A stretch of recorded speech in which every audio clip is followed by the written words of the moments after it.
Blah, blah, blah. Blah, blah, blah. Blah, blah, blah. Okay.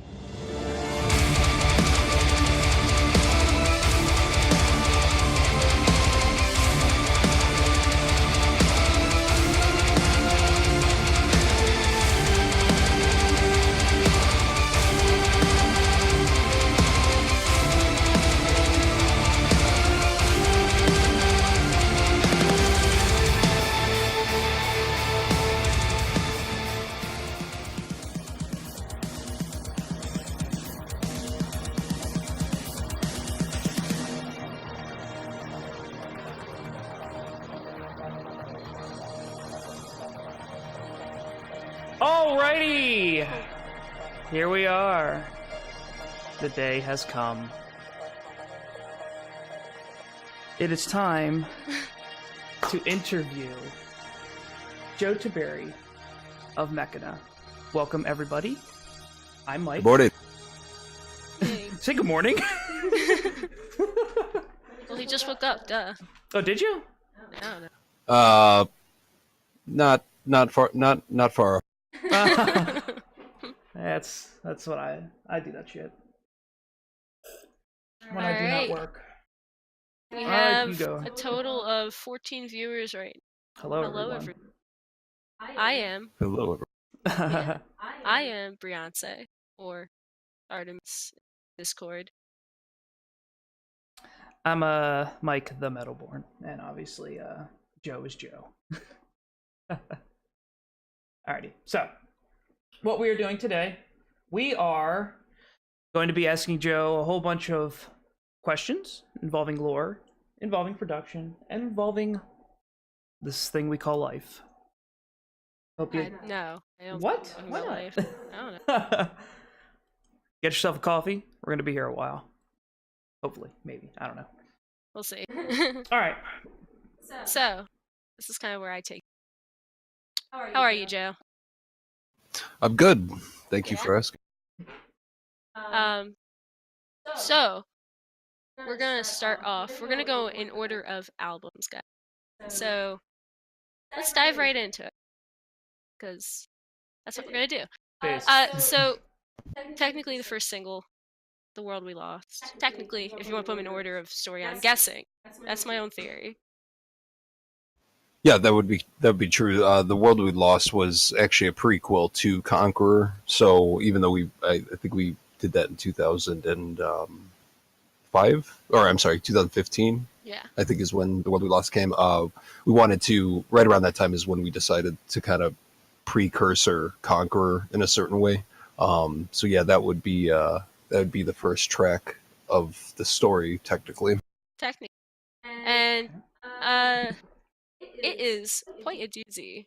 Love that song. As far as soundscaping, and I know that in a lot of interviews you have talked about, you can't make a picture from sound, but you did a really great job of painting a scene with this song. Well, a lot of what happens with when you listen to music is it's pretty much just like reading a book in a sense, where you can almost every individual can fill in their own picture. Yeah. Yeah. And without any visual means for Mechina outside of the art, we try to do our best in portraying sound design as a big transition pieces for the songs to kind of put the listener into The world. Yeah, it's as a fellow gamer, you really appreciate the good sound design. Yeah. Although Absolutely. there are visuals in games, obviously it's audio and visual. We take that we take the sound design elements of video games and movies and try to implement them into the music. Yeah. Soundtrack.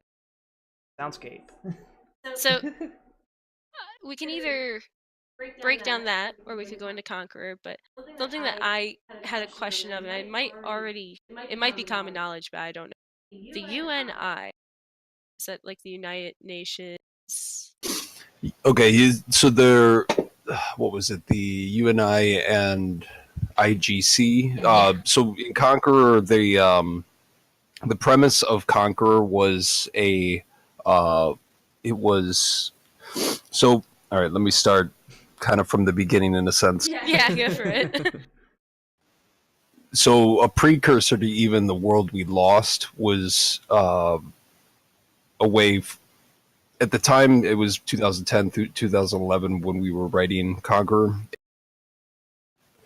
We were more, I want to say, political in that time, in the sense of what we were writing about. And we, when you sit around and analyze, because music's a great way of analyzing culture of a time. Yeah. And one of the hot topics at that time was the religious conflict and military conflict. Yep. And one of the things that we wanted to portray is a worst case scenario version of Earth if those two elements spiraled out of control, for example. And one of the with so much going on with the interest in space travel and all the science fiction that's been popping up over the last few years of really presenting the possibility of space travel, we wanted to include that element into the story as well. So with Earth being what was it, 20, so the world we lost, it was the year 2154. And what let me actually get my notes out. Yeah, I'm on the wiki. So I'm kind of using a little bit of notes on the wiki as far as lyrics and stuff. Let me see here. Okay, I think this is it.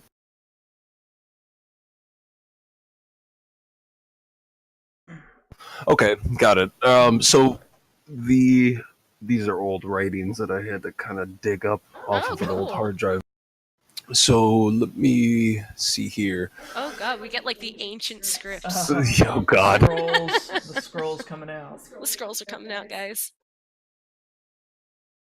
Okay, I'll just read this off. I'm not much of a reader, but all right. So artificial did not come in time to prevent this downward spiral. When it did come, although rudimentary, it was clear that the power it could wield was enough to field far more solutions than predicted. And we're talking about AI in the sense of the story and hypothetically in our own culture. Because a lot of these titans and these machines later in the story are all born from an AI, artificial intelligence basis. Go ahead. Would you call it? No. That just sounds really cool. Like it's like self-mass producing. So I've actually started doing a little bit of research on this. But would you consider that like Grey Goo-esque? Describe that a little bit more for me. So Grey Goo is basically the idea. Did you ever play a really good game, Horizon Zero Dawn? No, I don't. I only got a PC, so I don't get to have fun with console games. But I do know the premise. That game is so good. I love that game. Basically, the idea is that these machines fed off spoilers, biofuel, basically living organisms for the machines to work, and they self-replicated themselves. Interesting. Okay, that's That's, I mean, yeah, that the idea, I guess, to connect a rough parallel to that would in this story, the AIs are more or less well, the first AI, I'll finish this paragraph and see if I can fill in any more blanks before we dive deeper into this. So in this, in the time of coming up to the world we lost, the Earth was divided into two countries, so to speak, and it was and they were both religiously controlled by both sides of like the religious superpowers of the day. And obviously that would, it's just a big generalization of religious conflict. I guess would be like if you were to take the story and then take planet Earth's social circumstances, let's say 120 years from now, this is one of many possible outcomes. And so although all space programs have been halted during this period, the initial artificial intelligence schematics and designs were smuggled into orbit and initialized into the operating systems of an abandoned ancient super shuttle. Oh, okay. So that's so cool. Okay. So the idea is that during this time they were because I was looking into like how when you look at the rough math, I'm not much of a technical science. Like I'm an engineer, but I'm really bad with numbers. I need a calculator for everything. So the idea would be, we would end up building a seed ship, is what they call like a very large ship that would carry seeds, with whether that's organic, whether it's human beings or plant life or so on and so forth. Gotcha. So to it would make more sense to build a ship in orbit, so then you wouldn't have to be wasting fuel to be, because all the weight of a ship to get out of to get out of orbit, all that weight is mostly fuel. So building a ship in orbit would make more sense to then ship off to and use the fuel on board to head out. So a dormant seed ship built in Earth's orbit that was originally built to send the first mass colonies to Mars in the late 21st century. At the turn of the 21st century, a handful of engineers and scientists smuggled their way onto the ship and attempt to use the seed ship as a safe haven for scientific data, historic writing, cultural elements, and eventually human beings during all this war. The seed ship was given the name Anacetus due to its distance from the chaos on Earth. So the first Titan of this story, the Anacetus Titan, was actually an abandoned spacecraft during this war. Whoa. As decades passed, two deep-rooted religious nation states blossomed outward with explosive force, rebuilding from ashes of previous ideologies. Two very hostile forms of Christianity and Islamic governments came to be: the UNI and the IG. So what happened in the story of The World We Lost was at 2154, because there's a lot of sound design elements in the song The World We Lost. In the intro, it's a message being sent back to Earth as the ship is leaving the solar system. I think it's around Neptune. When it's, because we were using like, okay, well, it's going to be a nuclear pulse engine, and it's going to use the gravity slingshot of Neptune to shoot out of the solar system.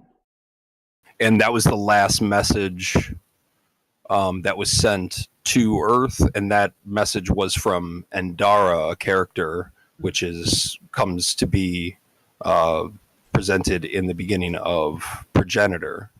So the cover of Progenitor is Endara, one of the main characters, who is actually the mother of two other characters in the story. So that message from The World We Lost was from Endara, which was received by soldiers. If you listen to the halfway point of the beginning, or of the intro of The World We Lost, there's a transition from the in the room that Endara's leaving the message to like a headset of someone else, and that someone else is the character that goes through Conqueror. Which is genius, by the way. I just want to throw that out there. Well, thank you. I mean, it's kind of tricky. I mean, if there was more visuals, it would be way more obvious. Yeah. So what? There's a very specific thing that was said at the beginning of The World We Lost. It says, if anyone receives this, send a message in return. And one of the main or the main quote unquote character, he's actually labeled as unknown because it's kind of like a nameless soldier that is the first person. Throughout Conqueror, you are literally in a first person position of an unknown character, so it's not very specific in terms of the body that goes through Conqueror. It's mostly the listener. We're just leaving that it's kind of like it's like playing a video game where your character doesn't say anything. Okay, yeah. Dead Space. I like that. That's so cool. Wow. So you said Neptune. Yeah, the ship that was leaving. So the idea was this ship was going to leave Earth because Earth was quote unquote fallen, and it was going to go to Proxima Centauri or Alpha Centauri, our closest star. And it was just it's just the same narrative as, like, we always joked about how we were joking about how Mass Effect Andromeda was kind of like ripping us off a little bit, but it's EA money, so it's fine. I was a huge Mass Effect, so when we all yeah. The so really, Conqueror is at the beginning of, and we added this in the compendium because we realized there were some gaps that needed to be addressed, just even in basic sound design. And what happened at the end of the first sound design part of The World We Lost, you hear Unknown's headset like reversing, like linking that message and then turning on its own that character's own like camera to record the war and everything he sees and everything he experiences all the way up to the next album, which would be Empyrean. So Conqueror from beginning to end is very much this unknown soldier's recording him recording his whole entire experience, like throughout a world that was just hit by nukes, like more of like a wasteland kind of thing. And at the end of Conqueror, this character leaves Earth on a very it's a small ship that hides in orbit, and this ship was called Andromeda, and that the song / single Andromeda is about that as well. So this character leaves Earth and stays in orbit for I think 5 years to kind of sleep off the fallout of Earth. And so yeah, to summarize, Conqueror is just a firsthand experience of what a waste, like a post-war, I don't like saying like apocalypse type thing, but it's very much like what violent religion and violent military action and all this stuff leads to, kind of a wasteland of a world. He escapes, goes to orbit by himself, and has to sit and reflect. Yeah, Andromeda is very much of a reflection of the album Conquer and everything that character saw. Wow. So, but every moment since the beginning of, throughout those 5 years, whether it was on Earth in post-war or up in orbit of Earth in the ship Andromeda, all of that is being recorded and sent back to the Anesidus ship that is now leaving the solar system. And that story and that recording becomes a very important part of other elements later in the story. That's crazy. Oh my god. So I never even would have thought that this was you said like a first person or a third person. I never thought that Conqueror was. I know that it started with initializing video feed. For some reason, I thought that was referencing something else. Sure. But that like almost changes the way that I look at Conqueror when I listen to it. Almost. Because Yeah. I thought, and it's when you think about it, something that I always thought was you don't just launch nukes and everyone immediately dies. There's Correct. there's chaos afterwards that would probably stretch on for like a really long time before you actually like technically kill the last person. Right. It's not meant to be like the end of humans. It's not. Human beings are pretty resilient. We've gone through meteor strikes and stuff like that. And one of the very I wouldn't say very interesting. One of the interesting things of Empyrean is at the end of the song Andromeda. So it's The World We Lost, the album Conqueror, and then there's Andromeda. And then at the end of Andromeda, going into Empyrean, he decides that he's going to go back down to Earth. Just because there's like a longing. And so Andromeda is kind of a sadder song in the sense of isolation,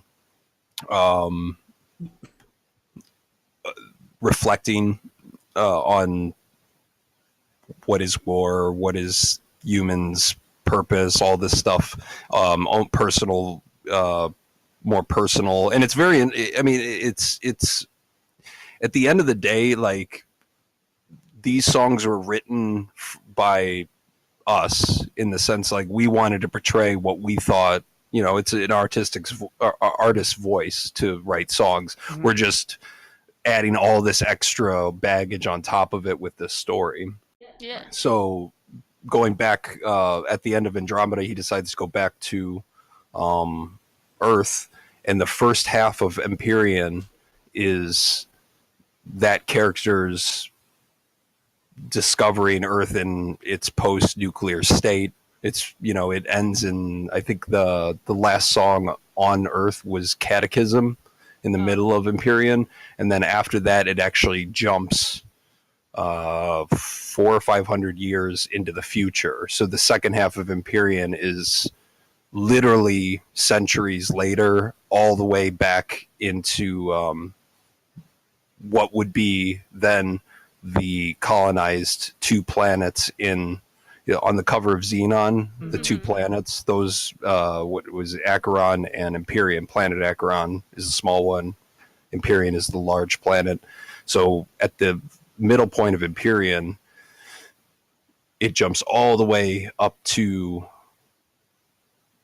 like those two planets have already been colonized. And ironically enough, all those, there's right now we're in the process of backtracking. I think it was Progenitor, Embers, and onward from now until Telesterion, our next album, is going to fill in all that time, all those centuries in between. Oh, God. That jump in between in Empyrean. So it's like it's like the process of colonization. Yeah, it's very much a non-linear storyline. So it does a bunch of large timeline jumps, and I don't think that was planned, but it's the best we can do, I guess. I think it makes it more interesting. So I mean, it kind of leaves you thinking, oh, what's going to happen next? And as fans, we kind of know that eventually we'll get something that connects something to something else. But when you finally get it, it's so exciting because, like, some people were thinking, oh, what's the next album going to be? Is it going to continue Xenon or is it going to continue Ember? Either way, we were super excited because it's two different diverging paths of what happens next. Yeah. So for just Empyrean, real quick, what? Just to clarify, the new album is coming after the first half of Empyrean. No, the new album is going to be carrying on from Embers. Okay. As Embers turn to dust. I'm like putting them in picture order. No, that's cool. I mean, I could take it from the whenever we get to it, we can I can I can tell you more about the second half of Empyrean, and then Sure. There's another huge time jump that happens at the end of Empyrean that will hopefully. So, kind of, we've gone through Conqueror, and Conqueror is basically setting the scene of this character unknown, what he went through when he was still walking through a planet that had just got hit by a nuke. Which is awesome. That's so cool. And you talking more about the whole mispronounced heck out of this. Anacidus, yeah. That's how I say it. I didn't a huge we watch what's his name? Ooh, Isaac Arthur? The space guy. Isaac Arthur? Isaac Arthur. Love Isaac Arthur. So the whole idea of you're moving a mass amount of people on seed ship. How do you do it? And you just said that like space travel was kind of put to rest at that point. I'm guessing like Earth was more focused on trying to figure out their exactly, yeah. So it's knowing that is super cool. To the idea of it was a secret. It was well, I mean, project. I think a lot of us can relate when we look at the optimism of space travel. You know, there's an optimism towards space travel, and then there's a lot of realities that we gotta kind of address and maybe accept.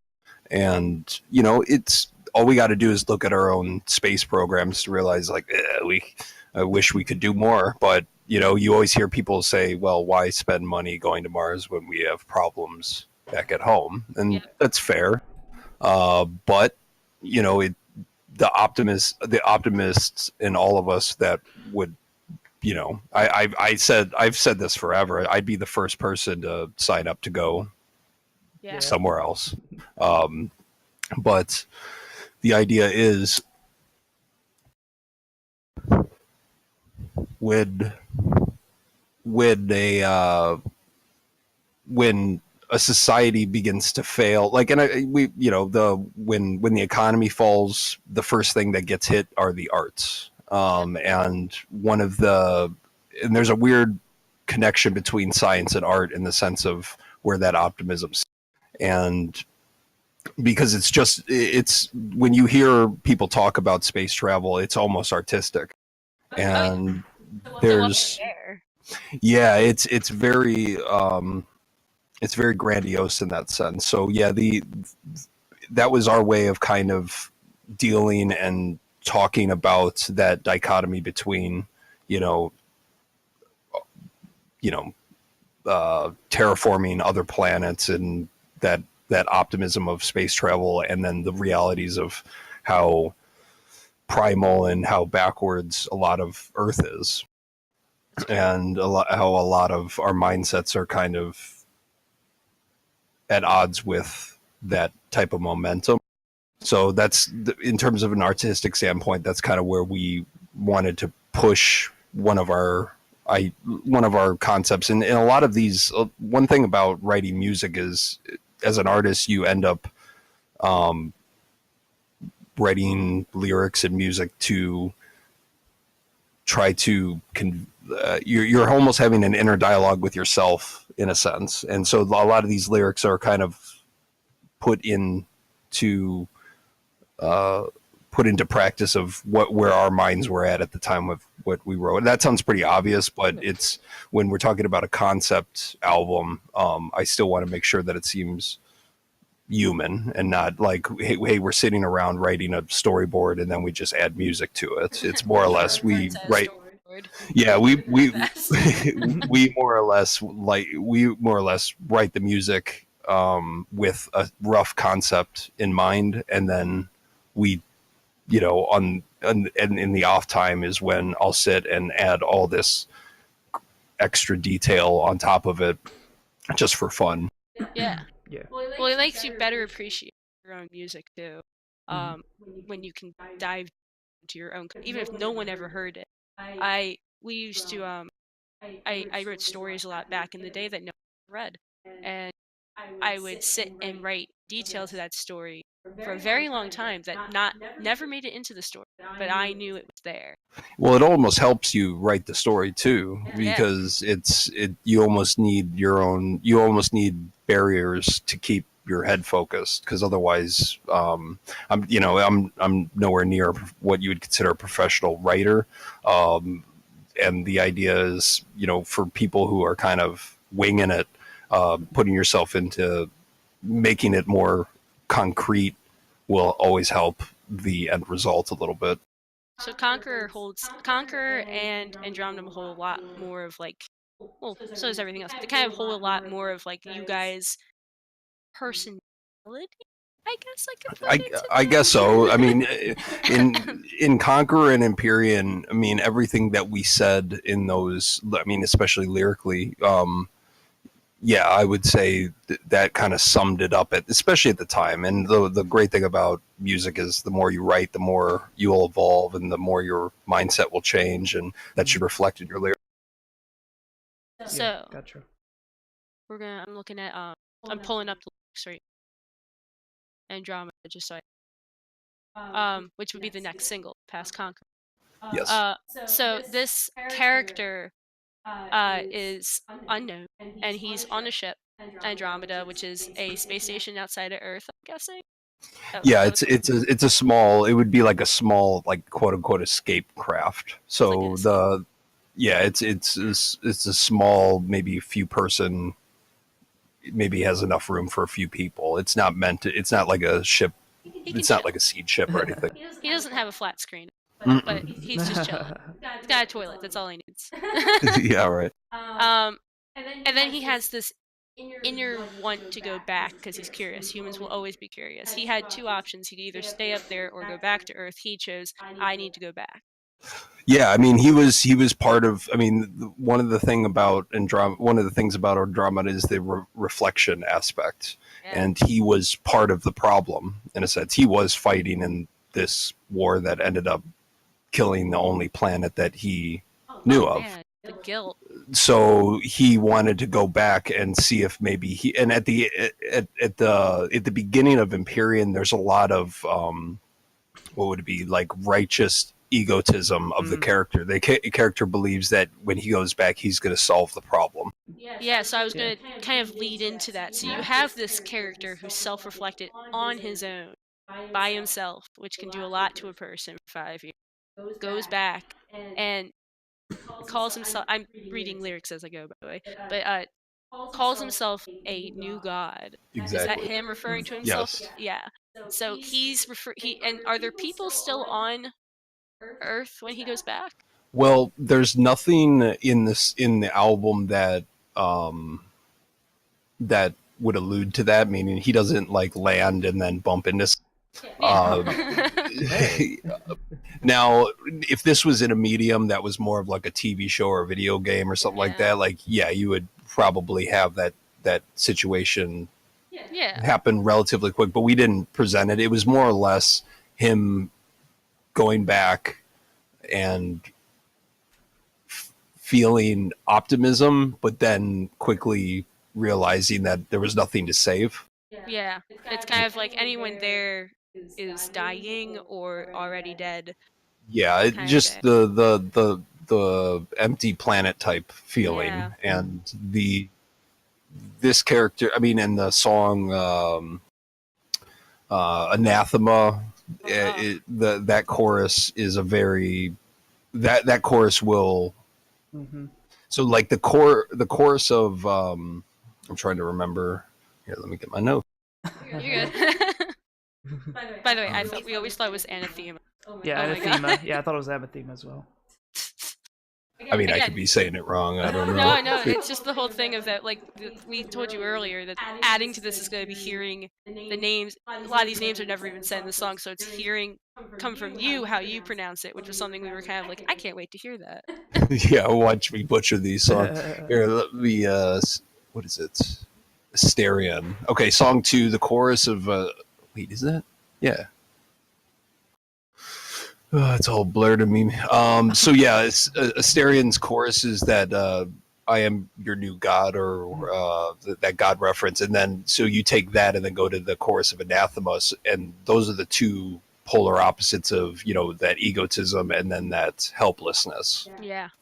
Catechism is very much more of a narration or third person description of the character, and it's more of a description of what's happening to his body and his what he sees and what he hears and what he just all the senses of what's happening. And pretty much at the end of Catechism is where we leave that character be, and we leave it open. You could say he died, you could say he gave up, you could say the story just left there or ended there, or so on and so forth. That's what that is. Kind of what you're alluding to is, well, not what you're alluding to, but what you're saying is, hang on. So, are we to believe that leading forward past to the second half of Empyrean, it's not the same character? It's not the same character. Oh my god, I'm mind, because the image that you guys put up a while ago, where he's looking at his hand, and it's like Yes. I always kind of took it as he's waking up, but it's ending because it's his transmission because he was recording it. That could very well be. Well, either he dies or it's the end of that, and we move on to a next thing. It's not someone waking. Oh my god! Whoa. So, but here's where it kind of that the thread is still somewhat connected. The after Catechism is cryostasis simulation 2632. That is the character Amyntas, which is one of the 10 quote unquote Titan-born characters. He's waking from a cryo sleep all the way in the year 2632. Oh, so it's him. So Amyntas wakes up from cryo sleep, and the whole end of Empyrean is literally an hour. It's very weird because like half of an album will cover, let's say, maybe a few weeks. Some will carry a few years, like Andromeda, and some will be an hour.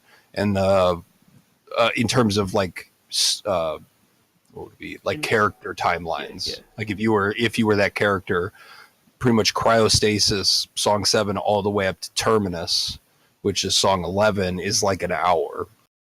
And it's this character waking up, and he was the only thing he remembered was what he thought he saw on Earth. So that recording from that unknown character was being fed to Amyntas for some reason, which I'll get to, while he was in cryosleep to wake up, but his memory's wiped. The only thing he can remember is the quote unquote dream of what we were experiencing in Conqueror and half of Empyrean. So there's those simulation aspects, that's why it's called cryostasis simulation. I'm mind blown a little bit right now, because it was one of my questions eventually, which was, is the character in Empyrean an actual member of planet Empyrean for the second part of the story, or was his life left? And I guess that you just answered it, which was actually I think a huge question, because I think when this album came out, there's people who like music, and then there's people like me who are like, oh my god, there's storyline behind this. So when I first heard it, I was pretty much reading lyrics along with it. That's insane. So Amyntas. Yeah, we called it a Midas. That's close enough. Amyntas, Midas, sure. I would like a mint. Amyntas, yes. Mentos. Mentos, yeah, change the Y. So he wakes up on Empyrean, and it takes only an hour. Yeah, because if you look at the lyrics of the latter half of Empyrean, it's all awestruck. It's all like, what is this? What am I seeing? You know, there's a lot of talk of the quote unquote just city, the just, and the, so it's more or less so from cryostasis to terminus is pretty much this character waking up not having much of a memory of his own personal life, but only remembering what he just dreamed about, quote unquote. And he's looking out. He's actually on one of the rings that go around the planet. We call those the Cepheus rings. And he's looking out down through, like, you know, you just got to use your imagination of someone looking out and seeing these two planets outside this window that have all the, you know, get your sci-fi brains on and fill in the blanks. But he's looking at these two planets that are the complete polar opposites. Oh, so he doesn't even wake up the way I should. It's okay. He sees the planet that he was envisioning when he thought that he was going to go back to Earth, and like the story of Conqueror and half of Empyrean is still in his mind, but he doesn't have any memory of self. Yeah. So he's looking at these planets and being like, is this the just city? Is this the, you know, the quote unquote utopia idea? And pretty much it's just internal reflection for 4 or 5 songs at the latter end of Empyrean, of Amintus kind of dealing with like what he's seeing, what he's experiencing, and what he's making hypothetical ideas of where he's at and what's going on. It's more or less just an awestruck feeling. So there's just a you know, first half of Empyrean in terms of an artistic standpoint would be the first half of Empyrean is more heartbreak, more sadness, more anger, more negative. And then the second half of Empyrean is much more uplifting. I mean, you listen to Eleftheria, Empyrean, Infinian, they're all very like, they're more of a motivational musical vibe than like the first half of the album. And that kind of is what we wanted to portray with what this character felt. You guys did a great job with it too, because you feel the emotional change when you hit that point in the song, to a point of where I've worked out to these songs before, and I've gone miles listening to one of these songs before, and I've been like, yeah, I'm gonna make it to the end. But it gives you that uplifting feeling of hope. So now the most craziest song to me, which I had to read the wiki a long time ago to find this out, but Terminus being a stitched together lyrical song, right? It has different lyrics from different other songs. That's genius. It's like reflection at its finest in a song. Yeah, it was a very we once again, it's not so much we want it to be 100% locked into the lore, but a lot of what we've done in the past as musicians is try to test limits and try different things out. Like when we did Terminus, it was the first time we did a song that was, I mean, Andromeda was pretty long, but Terminus is long as hell and pretty unrelenting. So we were like, let's try that out. And then let's also try to be clever with, let's see what would happen if we tried to make Terminus kind of a summary of the whole album. Yeah. So we started pulling pieces of lyrics from all the other previous songs and tried to make them put them in Terminus in a way that wouldn't be too on the nose, so to speak, but clever enough just to pass by as like, oh, okay, I see what they did there. And it again, like, it's probably one of my favorite songs on the album for that, because I see the just the work that went into it, and that's why I like it. Now, not really backtracking, but backtracking Empyrean. At least according to wiki, which they claim that you said it at one. There's lyrics to an Earthborn axiom, which I don't know if you want to come back later to that or use it in this section, and we can wait till we get to Earthborn axiom, or this could just be that someone wrote up. Let me see We can go back to it later. It's just what can you repeat the question? I'm sorry. yeah. So they're saying, and this is the only part that I'm really taking off the wiki because I know that the wiki's not a thing. Infineon. There's a section of lyrics that they're saying were written by Andara while aboard this. Okay. And it's a partial text of the Earth axiom. Let me see here. And it's, we fear death, we are flawed. Although we die, we will rejoin. No need to kneel down to fear. It's upwards all. Well, that whole part. So Earthborn axiom in the I know it's not in these notes particularly, but I did want to allude to during the entire journey from Earth's orbit to, let's say, Neptune, right before they all go into cryosleep for their 200 year long journey or whatever it was.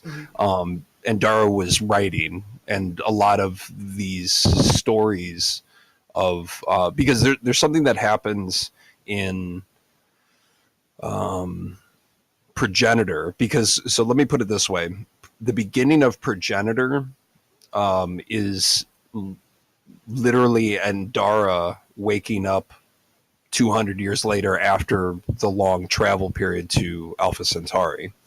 So there's the thing that comes into play with the story is not everybody survives that trip. It's not, there's no magical, like, I'm not one to think that you could send 3,000 people, 5 light years away for 200 years and expect everyone to wake up and yawn and get up and get moving. Hey guys, where's the coffee? Where's my coffee? Right. Freaking the neck. Yeah, so the idea is the Earthborn axiom is actually a term that we like to imply as like old stories that were written before a lot of people died. So it's like old lore, and Andara was writing a lot of this. And what happens, and I can divulge more in terms when we get to Progenitor, that's there's a lot of things that get lost to history, and that's another element that we wanted to portray musically. That's, when people forget where they came from and forget what it took for us to get here. And that can go for anything, really. It can go for individuals, and go for a whole society, a whole country, a whole species. In real life, it happens all the time. There's a ton of old texts that a lot of people don't find. Well, it's as much as we're hard on religion, you have to understand, like, even if we're going to stop with the story and just talk normal, the few thousand years ago is not the same as now. And we look back at those and kind of. And it's not even just religious, even the old ancient texts of Greece and so on and so forth. It's like we read it and we think it's literal. And that's not so much the case. And I would never, I don't expect it to be that case. So we kind of took that element and tried to imply. So if you take a group, if you take a people and send them off to another planet, you have all the cultural elements and all the things that they would, because not only do you if you travel at a fraction, a minor fraction of the speed of light, time dilation happens. Yep. So the 200 year long travel to Alpha Centauri is like 1,000 years on Earth. So there's a lost history that happens to this new civilization of people that go to Alpha Centauri.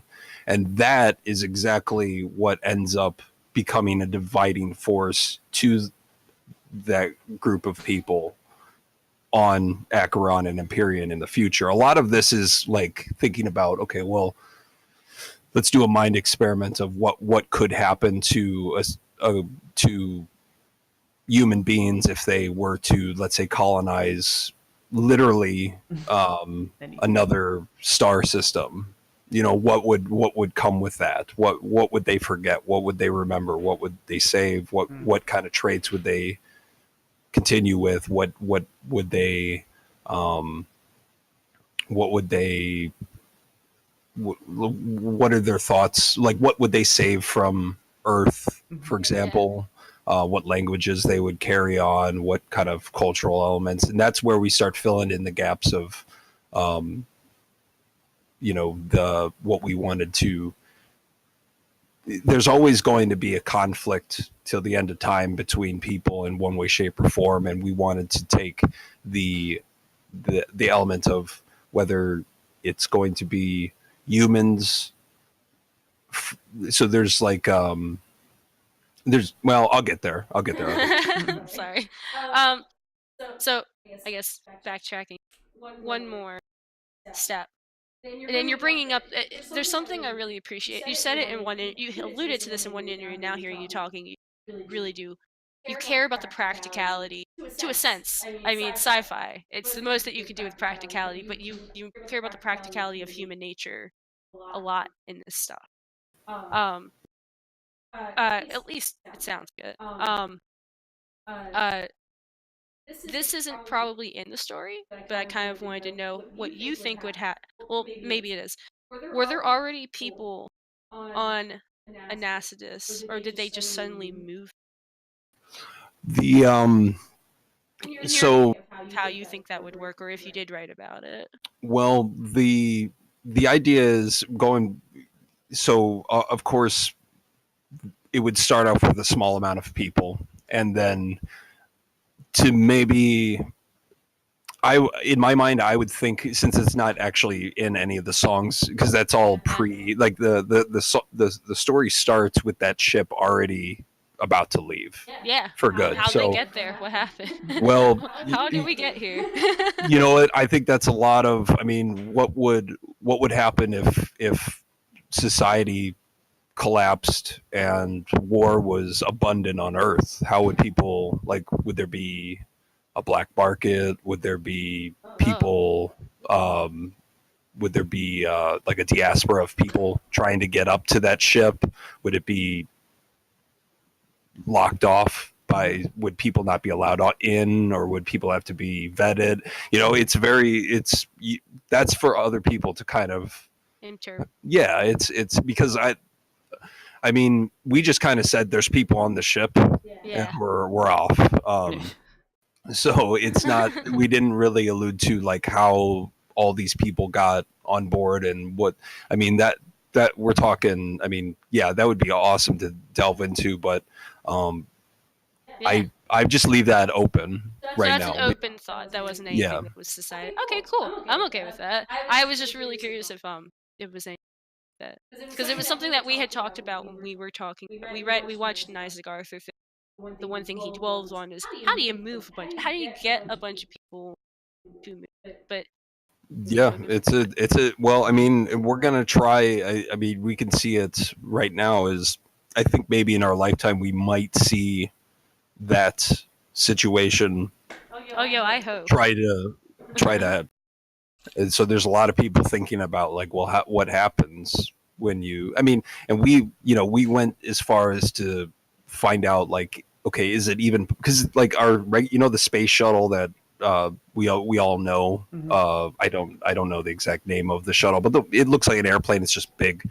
The shuttle. The shuttle. The shuttle. You know, as fast as that thing goes, I think the math that I found out, if you were to take that thing at full speed to Alpha Centauri, it would take something like a few dozen thousand years. Yeah. It would take like 20 to 60,000 years. Yeah, so I love that you did the math for that. So it really just all comes down to FTL. Oh, I forgot that Mike's Oh, I'm here. Yes, hello. Hi. FTL, basically the issue is, yeah, you can get up to that speed, but the issue is how do you stop? Oh yeah. Well, the one of the issues I saw is like, how do you deal with the radiation that comes with going that fast? Because there's a certain speed that the amount of radiation. I don't know what kind of. I'm not building spaceships, obviously, so I can't. I can't Sure really. about that. No. But what we decided to what we decided to consider was, I think it was an old, I think they tried this in the 50s or 60s, and it was called Project Daedalus, which was a nuclear pulse engine. So it's pretty much a giant ship with like a semicircle like buffer cone on the back that can fluctuate, pretty much nuclear pulses, detonating a bunch of nukes in succession and using the blast to push the ship.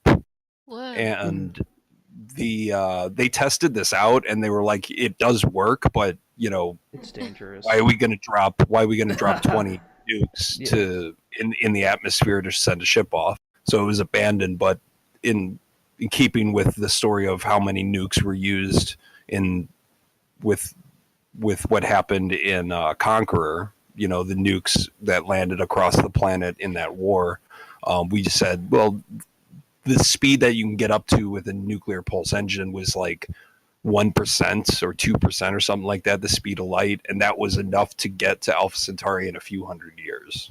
Oh. Okay. Space travel. Space. All right. Science. Space. Space. So not backtrack. So forward tracking.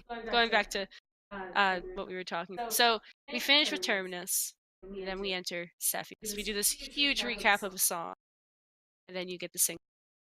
Yes, Cepheus is amazing. Like, that whole song is, if you look at the cover or the art for Cepheus, there's a window, and then there's a reflection of eyes. That is Alethea, one of the that's one of Endara's daughters.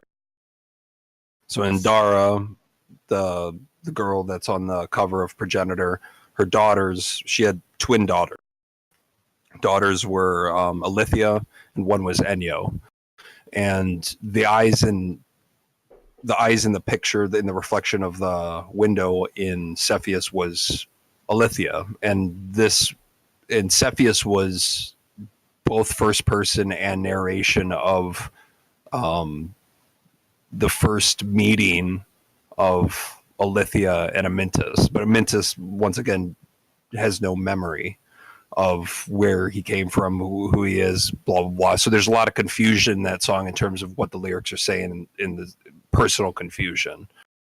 And it's pretty much, that song is pretty much where those two characters meet. Oh. Okay. Whoa. That's really cool. I never thought of it that way.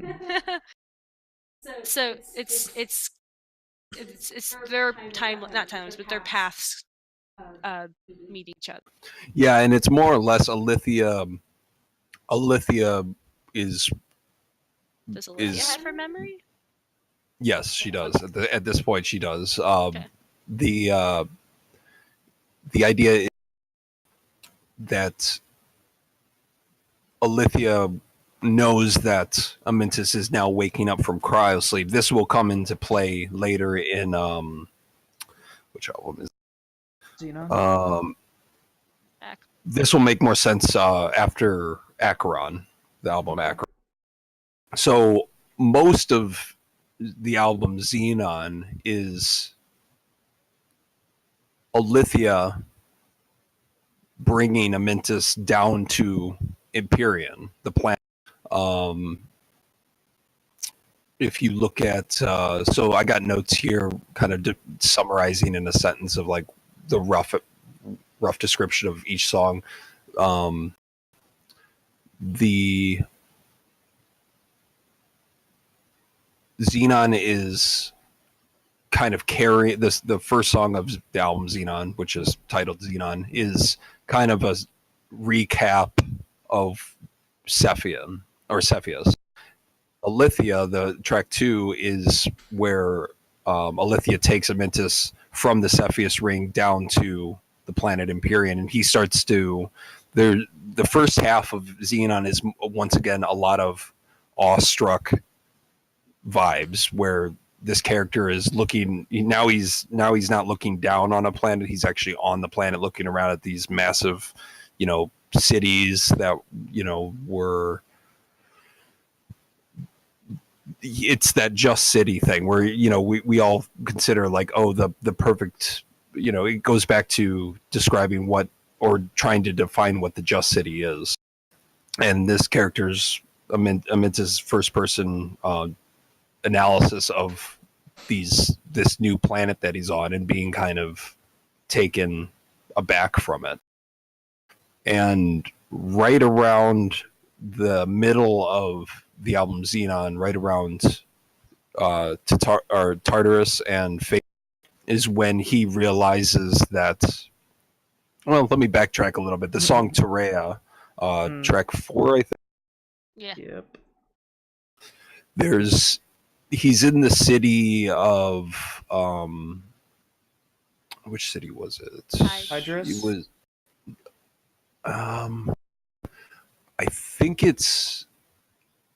think it's changed because one of the things that because one of the song there is art for Terea, and it's I think it's Titalus, because there's a few cities that kind of make a specific description in the story, and like at the end of Terea, the last vocal lines is talking about like the city opening up, and I wonder if I got the art.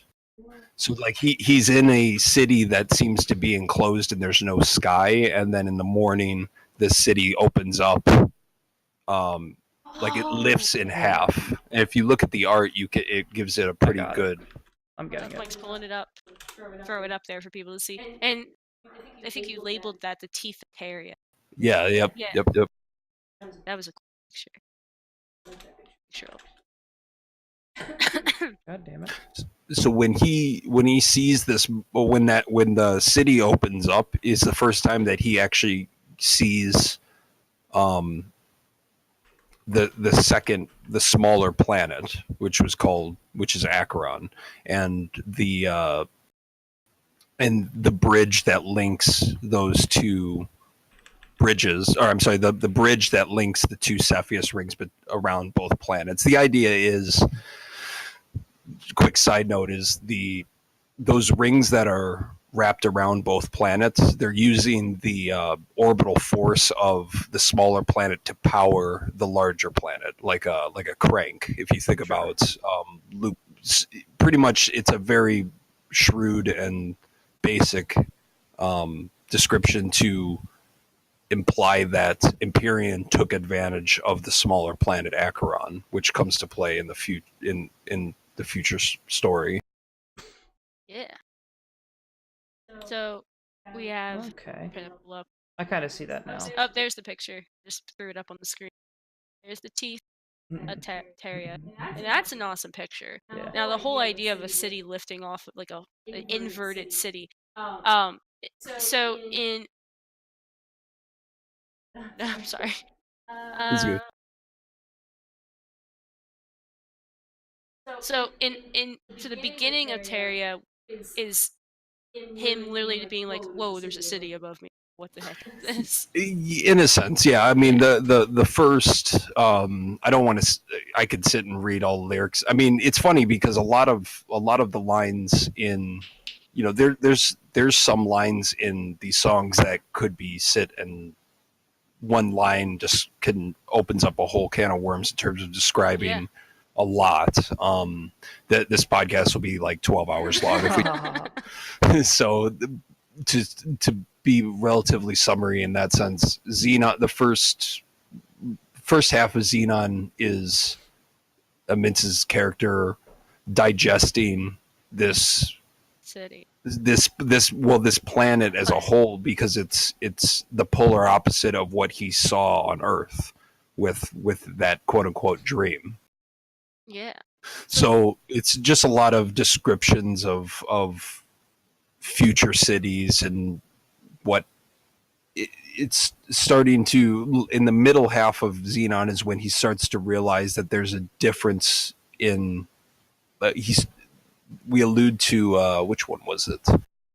The song Tartarus is where Amintus is, which is where Amintus first notices a key difference between humans, and he notices a difference between Empyrean humans and Acheron humans. Yeah. So there's something that's going to come to play in the future where there's not only a drastic physical difference, but also an emotional and social difference between these two groups of people. The people that were, let's say, living on the smaller planet versus the people that were living on the larger planet. So it's more or less just a discovery piece in the sense of this character discovering what this new planet's all about and kind of dissecting it to a certain degree. The best of his abilities there's a lot of references to memory in Xenon, and that's going all the way back to implying that, he awoke in the album Empyrean without a memory of himself, so to speak. Yeah. A big question that has been asked, I think, a lot. I've seen it on the wiki asked a ton of times, and I know that I don't think a lot of people asked it onto the Facebook. People wanted to know if I'm just trying to just to make sure.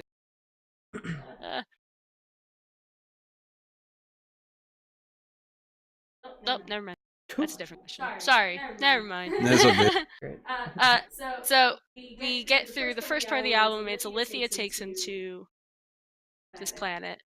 He's seeing it, and he's completely awestruck because, I mean, I'd be too if I just woke up from a memory of Earth and I see this amazing planet made of metal. Exactly. I'm on a ring, and I'm like, yo, where am I right now? I'm on a ring, yo. I'm on a ring. Where am I? Dude, am I high? What? And so it's cool that you did. I don't know if it ever was confirmed, but you confirmed that whole the Earth rotating and taking power. I don't know if it ever was pointed out, but it was a theory, and it basically just got confirmed. There you go, people, because that was one of the questions: is what's the purpose of the rings? And that's the purpose of the rings. The idea is, and the rings come back into the rings. The song Anagenesis from Progenitor talks about originally before, and we'll get to this later in the story too, is when the let's call them settlers arrived to the two planets, they couldn't inhabit the planet right away. So they built the first ring around the planet as their home for the time being, so to speak. So the rings were originally the first settlements, and then they were, when the planets were able to be colonized in a sense, they were then turned into more of a military staging point, or like a security staging point. It was more or less, the civilians are on the planet now, we'll just use this to, fill in the blank, however you want. And then as time goes on, which is what we're going to try to describe in the upcoming albums, is the when those rings were finalized and their actual purpose for them, which ends up, those rings are important in the sense where it starts a war. And that's also connected to Coexist in a way. Yeah. So we get through this first part, and then it's mind blown. But then you said he sees, starting from Teria is where, I guess that's where that change goes to. He sees the other planet. Yeah, it's more or less like, okay, all this awe and all this beauty that I'm seeing with this crazy new planet, there's something, we start to allude that there's something hidden behind all this that, we all kind of see in our daily lives in a lot of sense. It's like behind the facade is something else, and he's starting to question what's that small planet? Why is there? What's that? I think in the song Phaedra, they talk about. Actually, let me get the lyrics, 'cause this will be better than me rambling. Let me see here. Okay. We stand upon these steel spines made of silver glass, embody the lifeless eyes and the cold touch of the machine. That's describing the people that he's bumping into, so to speak, or he's analyzing on the planet. Open your eyes to what lies behind the liquid fire that's burning the sky. I will breathe the air of Acheron. So it's open your eyes to what lies behind the liquid fire, which is there's something. If you look, Xenon has a lot of the cover of the album. Xenon has a lot of points of interest, so to speak. And what he's seeing is that middle point that's glowing blue.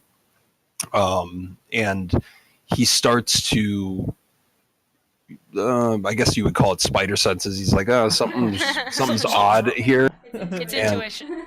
Intuition's a better word. Let me see here. And then Erebus is the song Erebus and Thalus is him going. We call it Thales. Thales? Thales. I can see that. No, I think Thalus. Thales sounds better. They say it at one point. I think the word is only said like in one song, and we can never figure out the pronunciation. We all joke about it too, because it's but I get these song names and show people, show Dave or Mel, usually Dave. He's like, all right, I don't know what that means. So what happens at the latter end of Xenon is this character, there's a little side note, is all the Titanborn of the 10, they have a very, when you talk about intuition, they can almost, in a weird way, read each other's mind. Hive mind. Cool. Kind of, yeah. In a sense, it's something like that. So he goes back to the ring, and he meets who he thinks is a Lith. It's actually her twin Enyo. Oh, He doesn't actually realize that, but she promises to give him back his memory. So nice. She puts him in another simulation, which is at the end of Erebus. There's a lot of lyrical description to it. And at the end of Xenon, Mintus goes back into a simulation. Ooh. And this simulation, the song Acheron, which is the final track on Embers, is actually the beginning of that simulation. Whoa. You listen. If you That listen, makes so much sense. So Acheron. Acheron. I just call it Acheron. Is Acne. so after Actate. that. Actate. I like. Okay, I get it. All right, never mind. Okay, let me read a quick summary of what Acheron, what I wrote for this. Acheron is the beginning of Mintus' second simulation, jolting back over 150 years in the past, where Mintus is landing and exiting into a rain-filled night, where the Empyrean military begins to rip through the atmosphere as an invasion force on the planet Acheron. Mintus is tasked as a Titan to defend the city, named after his Titan, Anesthetus. So we jump back in time, and it's pretty much, the song Acheron is a prelude to Coexist, which is a giant war song, so to speak. Okay. It is. So technically, Coexist is before, or it's happening Well, at it's the same simulation. time. It's a simulation. It's a simulation, so it's technically Anything. another. It's like it's the same type of memory link and like recording historical recording / memory link that was in the first simulation of what happened on Earth. So there's a weird play of we're going to use these simulations and this AI driven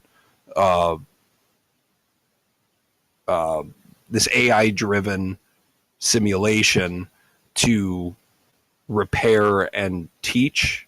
And so like these simulations are used to this simulation specifically is meant to try to give Amintus some of his memory back, or give him some information of why his memory is gone. And then that will so Coexist is pretty much an Empyrean and Acheron war. It's an invasion on the smaller planet. It's not so much describing why there's a war as more it is describing an actual war, so to speak. Kind of, not even. It's the beginning and then kind of preludes to. I just put Coexist above Xenon.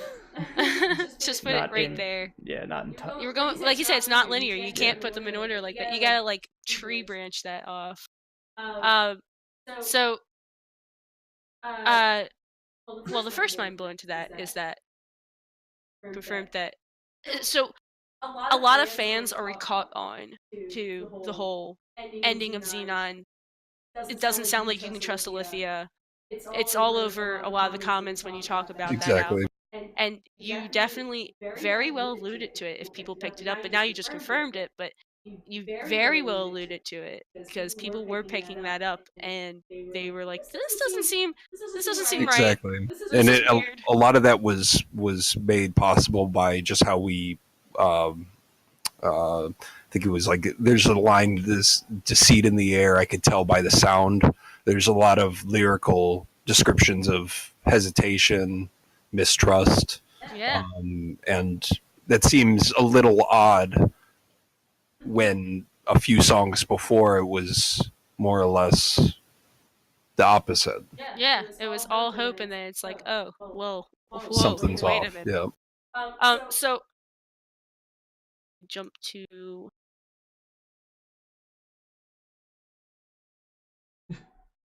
sorry. So you had said Astion was him entering the next simulation? Yeah. Yeah. So the simulation meant to give him more perspective of why because this simulation will give him the information of why his memory is gone, and that will be described in the next album, Acheron. So the one thing I wanted to ask real fast is, I texted Mike, do you want to take a quick break? And we'll play one song, and then we'll come back. Because I said, let's do that. We'll take a break.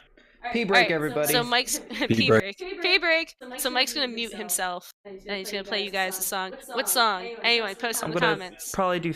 No, I got people in here. You want chat to pick? All right, chat. You pick song. Go for it.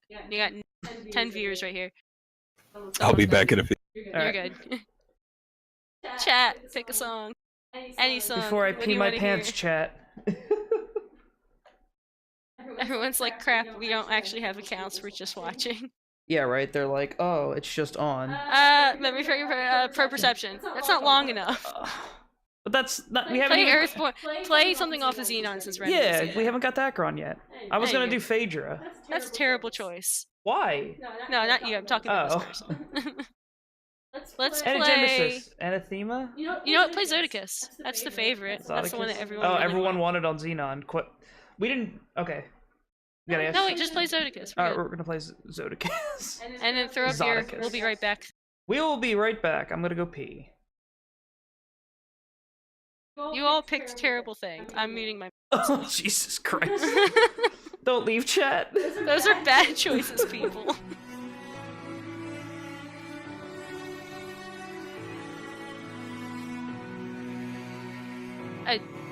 You didn't put.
troll the fuck out of people. All right. We're back. We are back. Volume back on.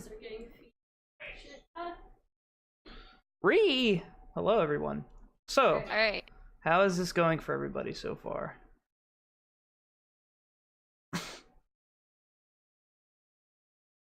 Yeah, man. This is like surreal. Thank you guys and Joe for. Hey, Dark Spider. You're the real. Where's Jim Dark Magic? Where's Jim Dark? Oh. Uh-huh. Nah, but this is We are very great. I like story.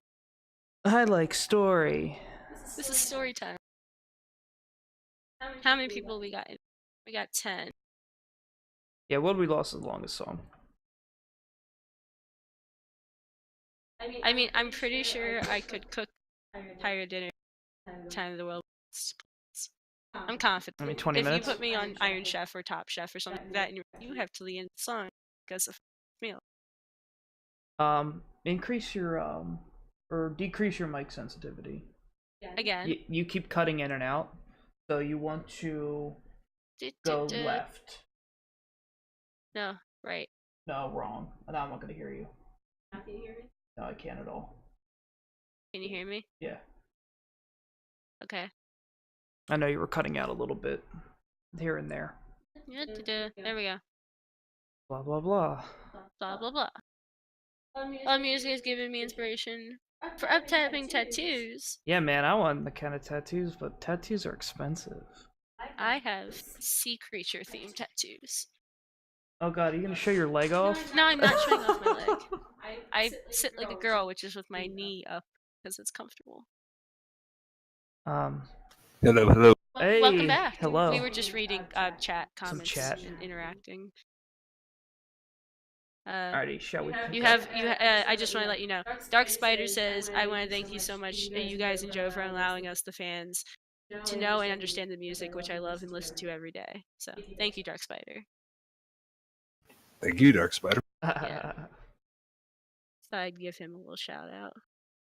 We still have consistently gone from 10 to 14 viewers through this whole thing, which again is cool. more than I thought. And when we upload it, we're gonna see even more. So, all right. So we pick up probably at Coexist. Are we ready to pick up? Yeah. Is everyone ready? Test. I think so. Yeah. GG. Cool. So, like I said, all right. So we went from Xenon into Coexist, which we talked about being the simulation. Yes, and I got a paragraph for Coexist that might sum it up relatively good. Oh yeah. Just story overall. time. Here we go, guys. Story time. This is Mintus' second simulation. Mintus and millions of Acheron military contact the tens of millions strong Empyrean military. Alithia is in the functioning Acheron Cepheus ring, so the small ring. She witnessed the use of the extermination sequence. Now, the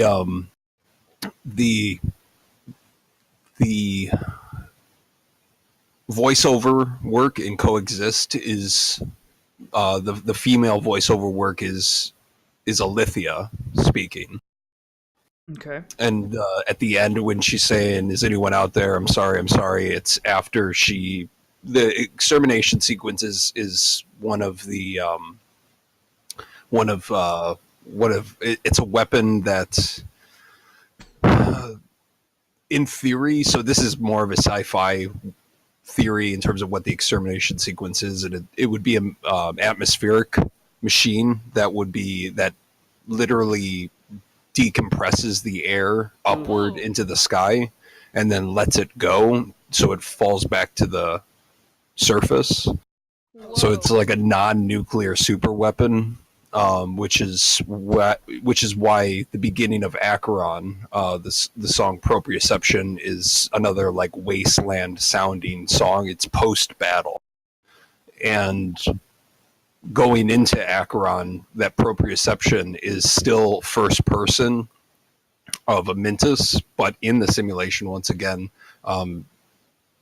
the voiceover work in the sound design and stuff like that in proprioception is an Empyrean group of soldiers finding Amintus, and we did it with just sound design. There's no real literal description, but the Empyrean soldiers ask what they should do, and they are confirmed that they're going to do a memory wipe.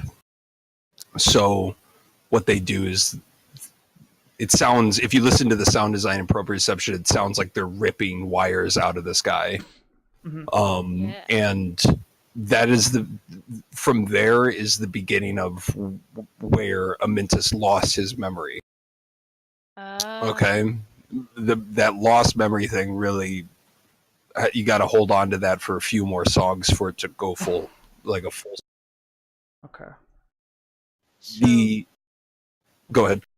So they're literally ripping out. I just want to, because we were always throwing around, Mike and I with how when we listen to that song, we're always like, we like to not try to debunk, but what's going on in this situation? So that's the sound of that was things getting ripped out. I told you.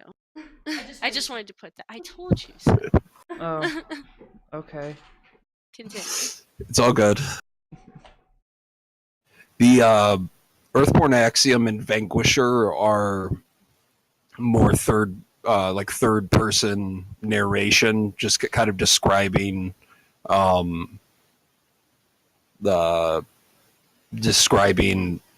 post-battle wounds, the concept of what just happened. On the Wings of Nepheli is actually the song where Lithia goes from the ring down into Acheron and finds Amintus's body, which he's still technically alive, but let's just put it in a way where he's almost not. So she gets him out. After the extermination sequence, this is a very serious part of what will later come to really embody the term, the vengeful nature of what will come with Alithia and Enyo and the sister situation. The sister sitch. The Halcyon Purge is after the extermination extermination sequence was used on Acheron. There was a big the civilians and people that were abandoning Acheron were trying to get up to the ring to escape the war zone on Acheron. What Empyrean did is let them get in the ring and then shut the ring off and let everyone die on the ring. We always were wondering about that because there was an artwork that you put out where someone was shooting. A robot was shooting a person, Yep. and we kept saying, well, wait, the whole planet just blew up. Where is this taking place? Right. So the Halcyon Purge is I think, let me see. Whoa. So let me see. So like in the lyrics of the Halcyon Purge, below millions left behind as the fallout begins to take the sky, left bleeding, destined to die as their eyes witness the final sunrise. Let's see. Bound by Invictus to conquer both land and sky, we flee the bloodied teeth of Cepheus genocide. Cepheus is the military wing of Empyrean. Let's just make sure we understand that. So hate so pure it breaks apart a world and hurls it upward. That is a description of what the Empyrean extermination sequence did to the planet. Oh. So pretty much Empyrean was pushing their own genocide towards the people of Acheron during this war. And that's where so pretty much to recap, Acheron is the post-battle descriptions, Alithia finding Amintus and getting him off of Acheron. she takes him to the ring and puts his body in a cryo for cryo sleep. So Ode to the Forgotten Few, I know that I think I saw that was one of the songs that everyone wanted to figure out. So much. That's like a top rated song. So if you look at the art for Ode to the Forgotten Few, it's it's Alithia in with wires running down her back. She and Amintus goes into cryosleep because what they decided to do is, like, in a weird way, like, sleep off the war in a sense, in hiding. So they both go into cryosleep in the ring, kind of what would it be, in the dark. They tried, it's a way to hide from Empyrean. Oh, so it's like like the hidden area where there's like those few cryo chambers that. Yeah, and Ode to the Forgotten Few is pretty much a lullaby from Alithia. If you listen to the way that song is sung, and the way and what the lyrics say, it's kind of like a what would it be? A lullaby for everyone to go to sleep.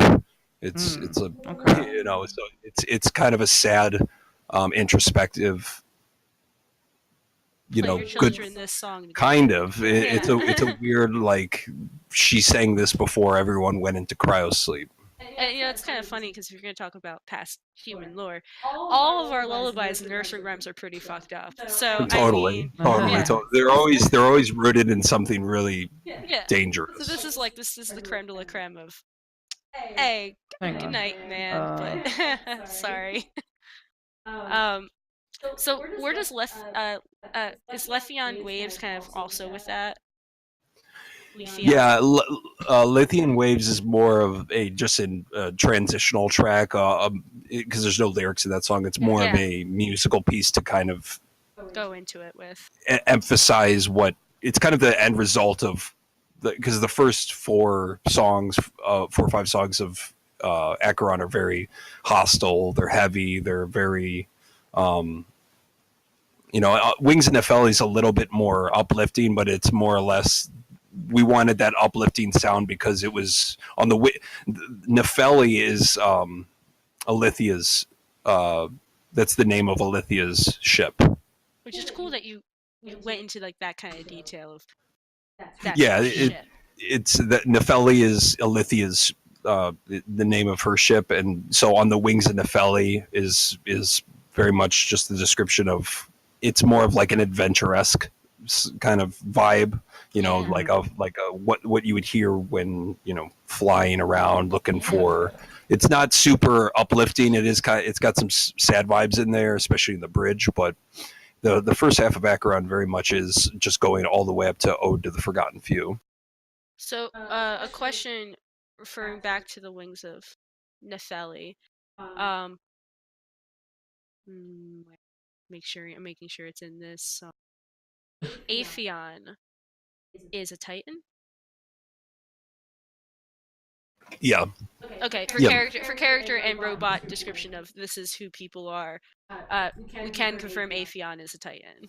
Yeah, Apheon is there is a piece of art for that, which is a what looks like a very, very steep mountain, and a city that lies in the crest of this mountain, and that's where one of the Titans. The mountain is actually an impact crater from the Titan when it landed, and it just sat itself. This is where I sit. It's like a cat. I fit, so I sit. There you go. So if we were to kind of segment Acheron, it's after the Halcyon Purge, it shifts into that scene of Amantis. Amantis. Yep. Sorry, I have braces on. Right. Don't mind. Amantis.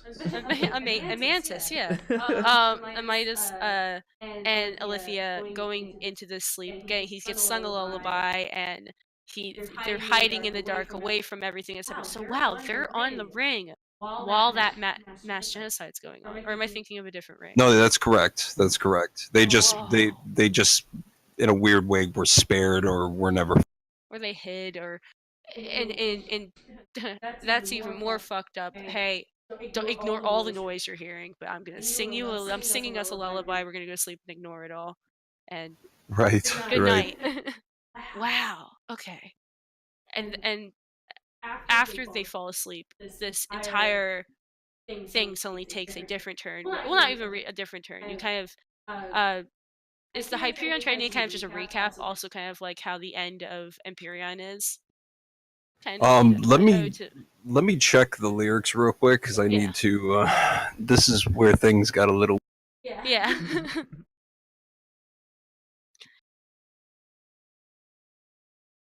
So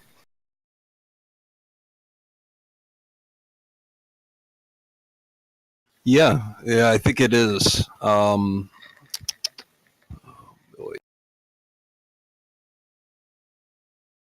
Yeah, Hyperion Threnody is very much. So the name Hyperion Threnody. Hyperion is usually assigned to like the term of people of the sky. That's what usually Hyperion, or a place in the sky. And Threnody is usually a sad poem, like that. So it's mostly that title is a sad poem about the people in the sky. So that's describing the it's more reinforcing like what happened during the Halcyon Purge, all that stuff. Yeah. That's a cool song too. I like that. It's one of my favorite songs on that album that I take a lot. Mainly to the fact that it's sung like a poem. It's a little bit. It comes off as, I guess you can think of all music as a poem, but it's very narrator-esque. That's why I said it sounds like a recap. It's presented in that way of, here's the closing statements of where this goes. There you go. And pretty much at the end of Acheron is literally where the furthest. So Adrastea and Invictus Daedalus are after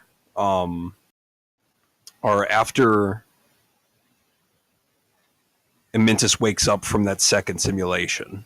So now that he has a history lesson of what happened. He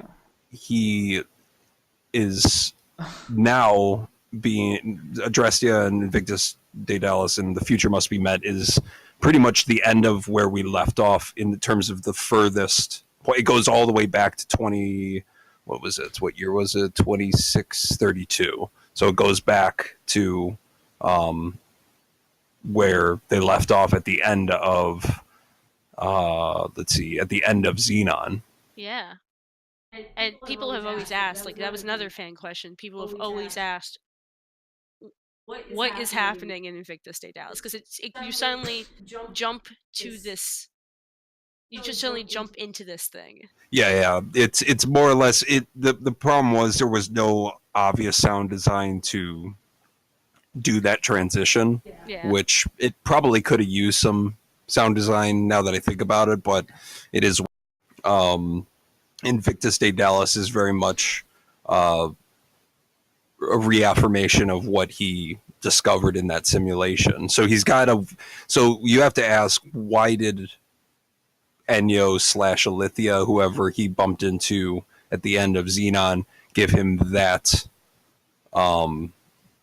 that recording to repair his memory? Why was there no more? Why was it such a negative simulation, so to speak? Yeah. Was he going to jade the character in a certain way, or create a logistical issue because there's a lot of references to being, especially early on, Acheron being, and even in Cepheus, where Amyntas is, talking about being rebuilt for war and so on and so forth. So there's a hostility to what the main character is being told. And he can't really figure it out either. I mean, people are throwing things back and forth at him. Yeah, it's very much once again, it's like a discovery piece for a character just trying to figure out the history of Who am his I? own life. Who am I? Yeah, go ahead. No, go ahead. Well, after Acheron, it goes to Progenitor, and Progenitor then goes, Backwards. it switches angles and goes all the way back to, in a weird sense, the world we lost.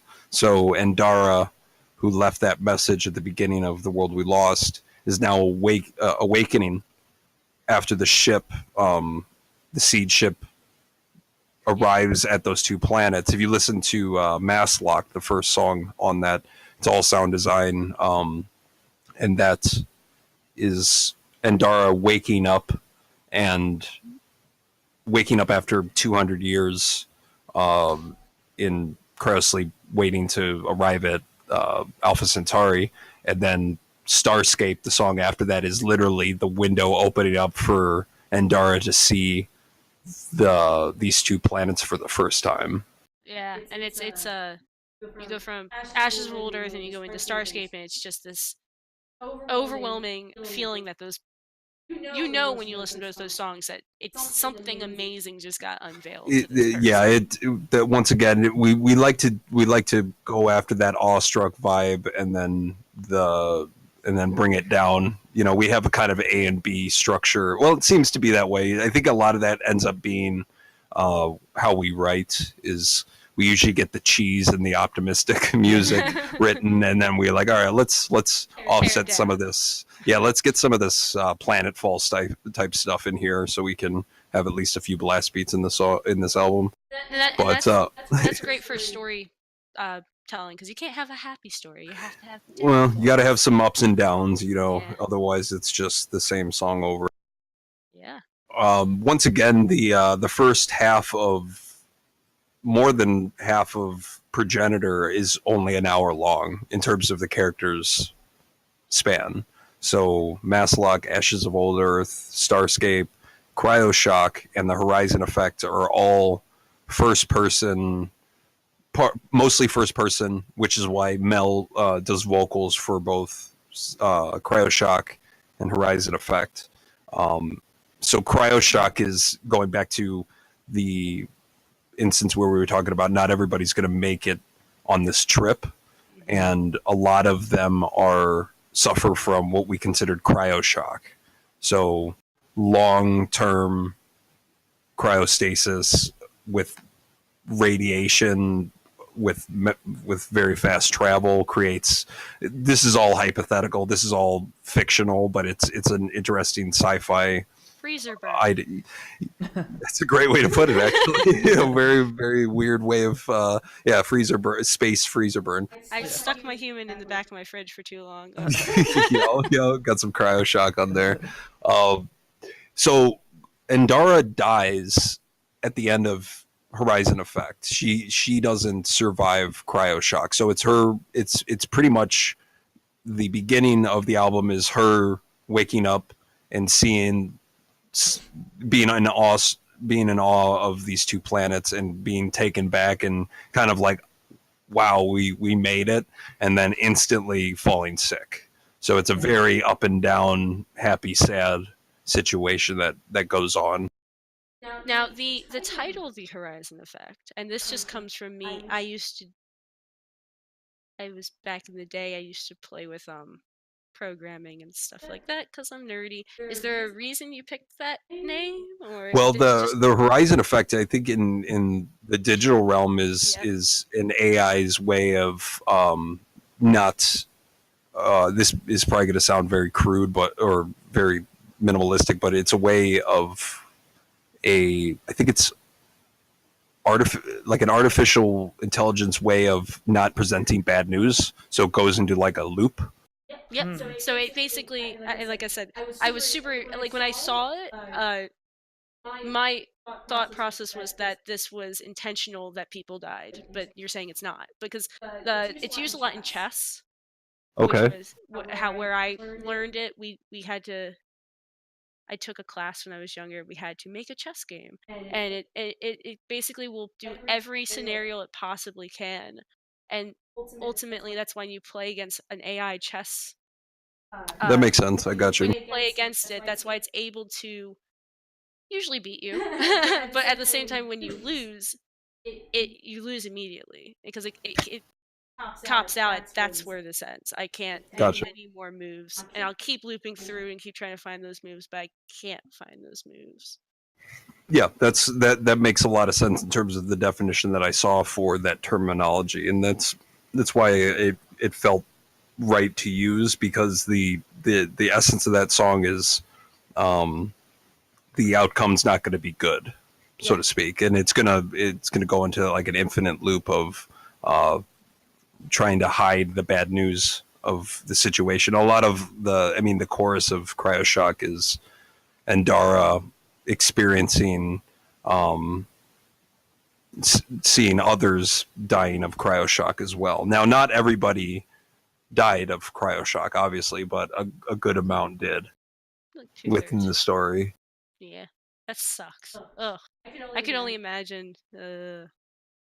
It's one of those dark realities of, that once again, that's my pessimism towards space travel in a sense. Like, it's not all this. It's not Star Trek, guys. Yeah. It's not like, oh, we're gonna press a button and fly through space and everything's gonna be great. And, it's just not that. Real quick. Yeah.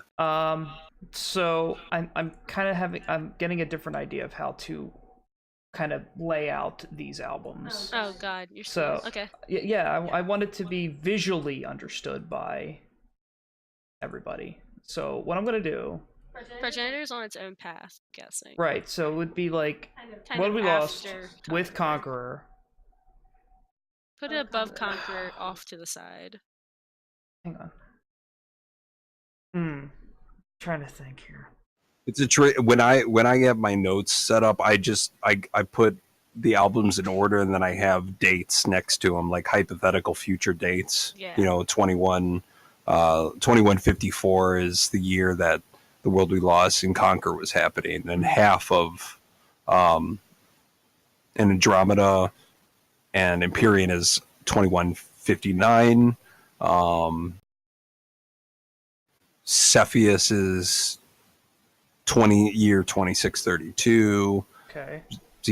Half of Xenon is 2632, and then it goes back to year 2500. Like the war, the Coexist is during the year 2500. It's very, it's almost like you have to kind of do it in terms of time. Yeah, and then half of Acheron is a maybe kind of right. thing. Hang on, I'm it's simulation. And then the end of Acheron is, oh yeah, he woke up. Yeah, so like half of Acheron is the year 2500, and then the last few songs is back to 2630. Oh man. Hang on. So to just a compliment for that is that we're cutting at not cutting, but we finish the Horizon Effect, and then we get that awesome realistic ending of just death, and then you morph it into the next song, which is comforting and discomforting at the same time every time I hear it. It's like I'm forced to listen to this person die, but then oh no, okay, we're moving on. Yeah, it's I mean it's a very bipolar transition in that sense. Anagenesis. So what happens even in the lyrics of Anagenesis, it says as decades passed, we devour the outer rings. So there's a gap of, okay, well, we went from Andara's first person experience, and then she's gone now. So we kind of back up and then speed time along kind of quickly.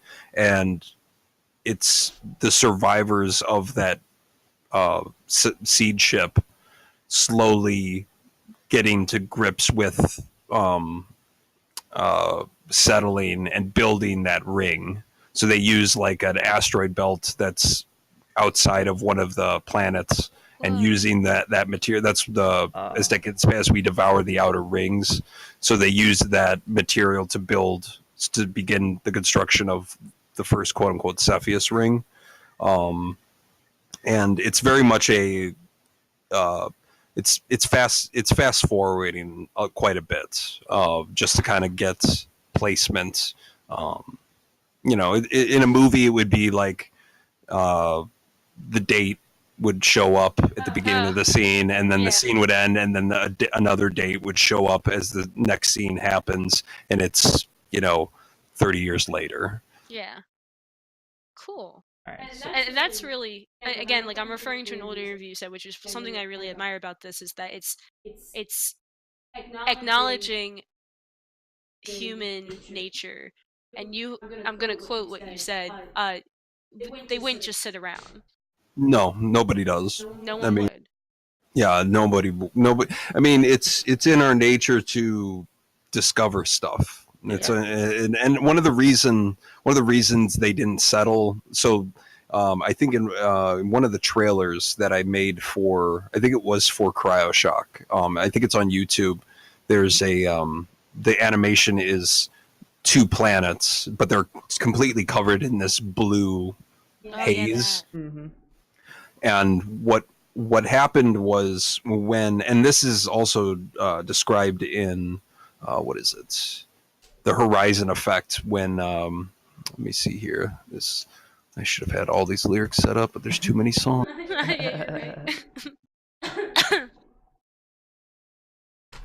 Let me see. Why did I write so many songs? Fucking A. Is it when they refer to it as like a...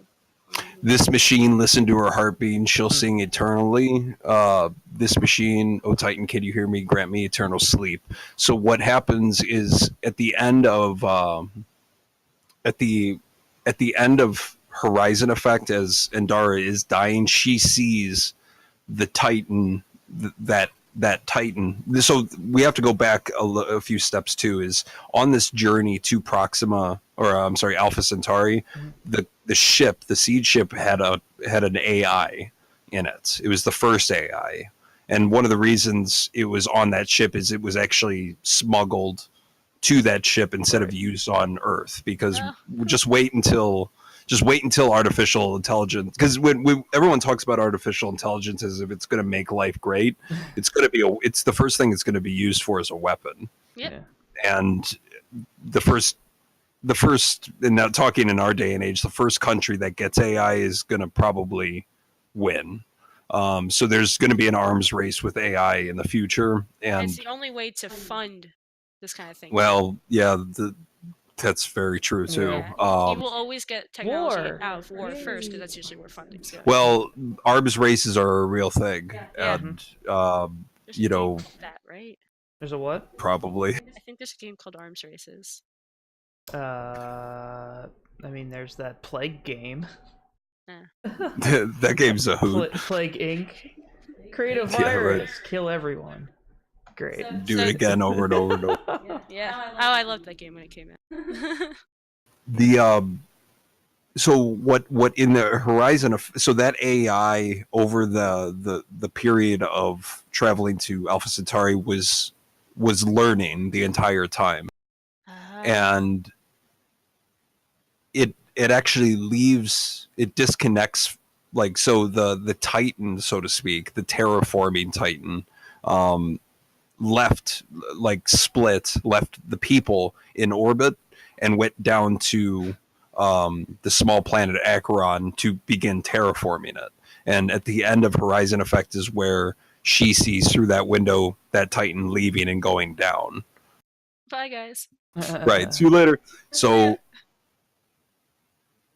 after she was the only one who saw that. So once again, we go back to the folklore and how cultures would anagenesis and planetfall are kind of descriptions of how a society would flourish and how they would communicate and how they would tell stories. Nobody knew for sure where the Titan went because they couldn't communicate. Oh yeah, she died. It's not like exactly. The only one who saw it, she's dead. She can't say, "Hey, yeah, guys, that thing went down there." So at the end of Planetfall, right around Planetfall is when the first, and then remember this is decades after Endara passed away. Yeah, so you have a whole civilization that's living around this planet, and then they finally start getting signals from the small planet Acheron and the Titan, and that's where Planetfall and Progenitor come into be, where there's a whole global race down to find it and see what, you know, Godspeed Vanguards, the first song of Embers, is exactly that. So it's a group, a large group of people that go down to Acheron and try to find the first Titan and see what is, and once again, like, you see some of the art for Embers, and there's trees and there's water and there's an atmosphere, and you know, like what is it, synthesasia signal is describing, when they incandescent flora, like as it rains, the flowers are glowing. It's like a whole foreign planet, and I kind of let the listener kind of fill in the blanks of what they would envision, the first steps on a new planet would be like. And this planet isn't fully terraformed yet. Well, when they get there. Well, it's terraformed enough for people to survive, but like there's even descriptions. I think it's creation level event, or in impact proxy. They say there's a lot of lyrical descriptions of, like, we have to reinforce our body with steel to deal with, and that's alluding to like higher gravity. Yeah. So people had to be like reinforced to deal with a different, if you're born and you live in orbit, the gravity, you become weaker. So they had to reinforce their bodies to be able to withstand a new form of gravity. Oh, that's so cool. So these people, the vanguards, is what they say, are the first people that were sent to Acheron to look for that first Titan that was terraforming the planet. So it was almost like an arms race, but it was more of a discovery. Like, hey, it's what was it? What's the tree of life? Back in 1700s, they were always looking for the tree of life, like in the Caribbean and shit. Yeah. They were looking for that crazy. Right. So it's kind of that same, like, hey, we got to find it before anyone else does type thing. Oh. So and this wasn't a bunch of people who agreed, hey, let's go down. This was a group of people who were like, we're gonna get there first. Well, yeah, and we don't really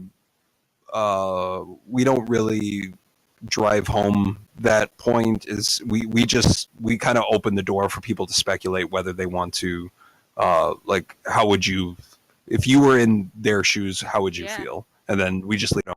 There would be. This is a group of people, right? Like, there would be people that would want to go down there for good reasons and bad reasons. You have to, and that just opens the door for more speculation. But that's the point of art for a lot of reasons. Wow.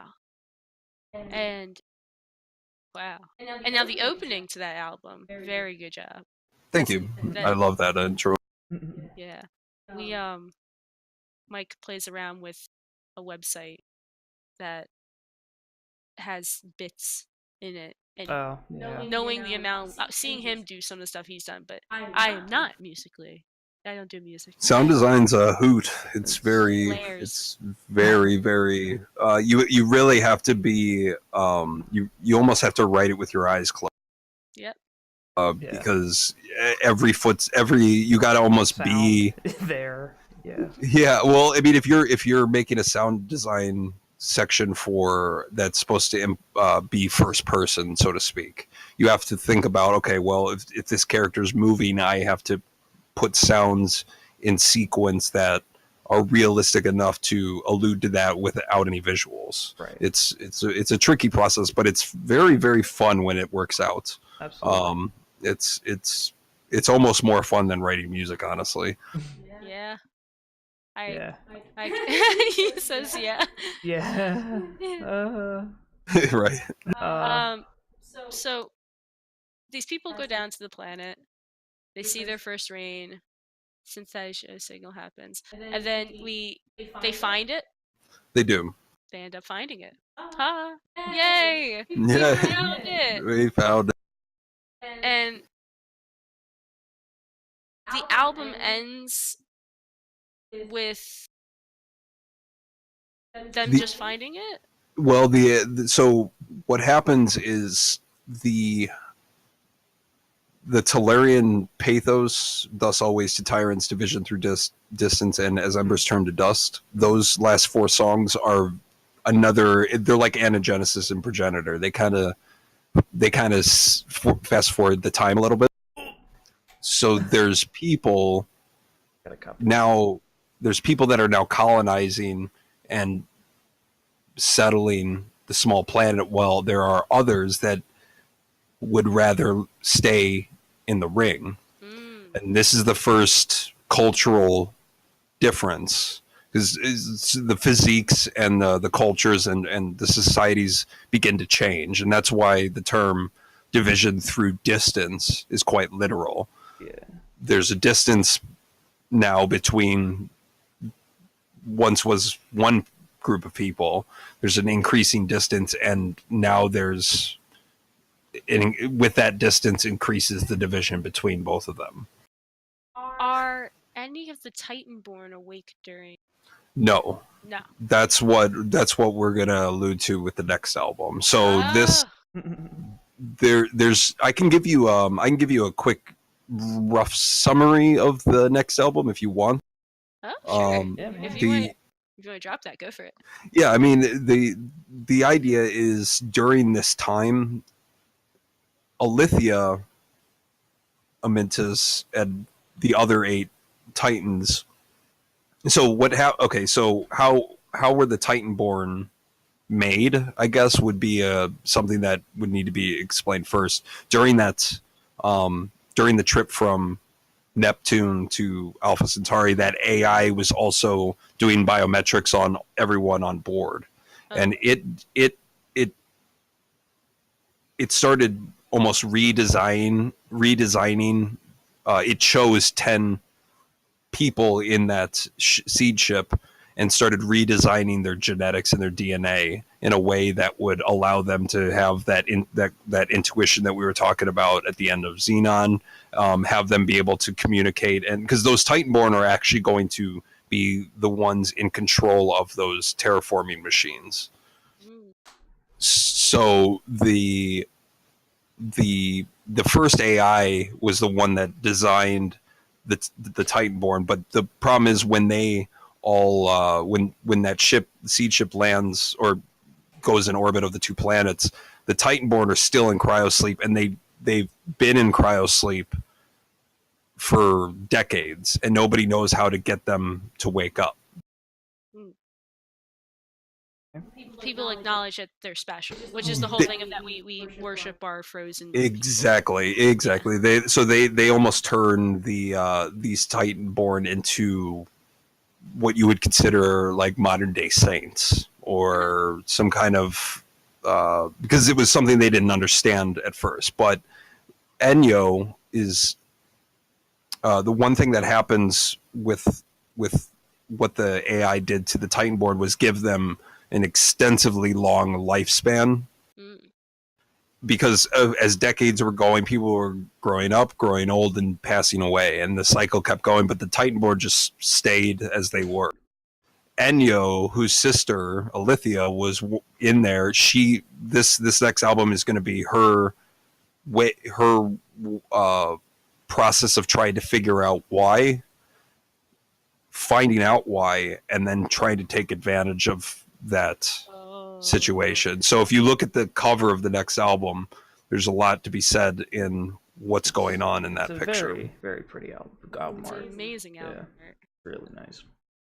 So we're gonna, right now we're all the orchestra is done for the album.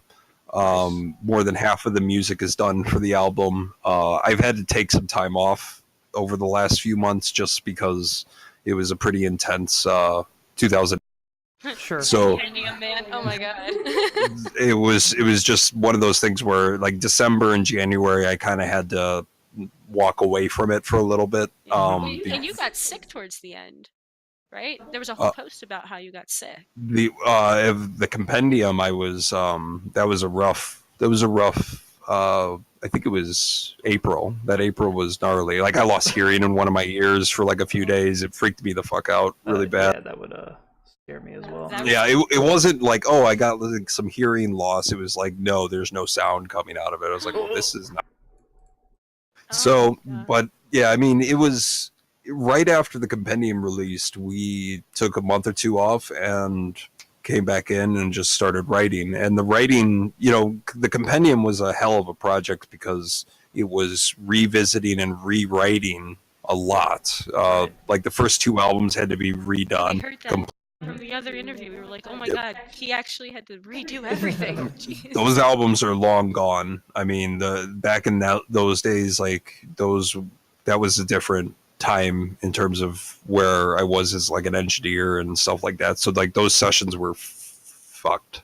So it was better for me to just start over. And after doing all that for a good 8 months, it was nice to get back into, because I was addressing old songs, so it didn't have that same, if you go back and remix or remaster or rewrite an old song, it's exciting to only to a certain point, because it's an old song. There's something different that happens when you are like a blank canvas and this is a new song. There's a much different perspective on it, and in that case, I was able to write the orchestra in about 3 months for, I think there's 8 or 9 songs on this next album.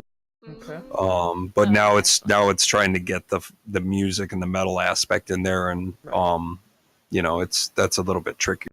Yeah. But so on and so forth. Yeah, I mean, it's so pretty much from here on out, we're going to go all the way up to.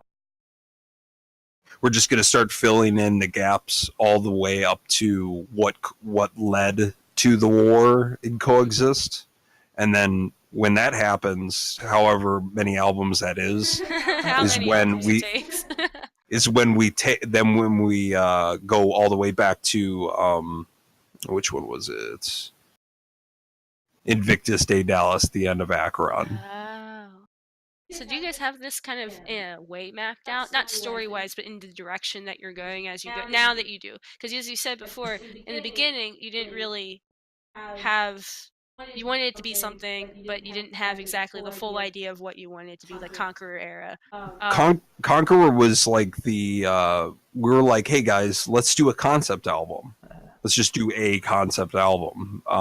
And Conqueror was it. And I was like, hey, what if we just keep going? Everyone kind of looked around like, what do you mean? I was like, well, let's just keep, and then just kind of spiraled and snowballed from there. So like now, do you guys kind of have like a little bit more of like, a little bit. We're going to do this, next year we're going to do this, next year we're going to try to do this, and then we have 2 ideas for 2 years from now that we might do.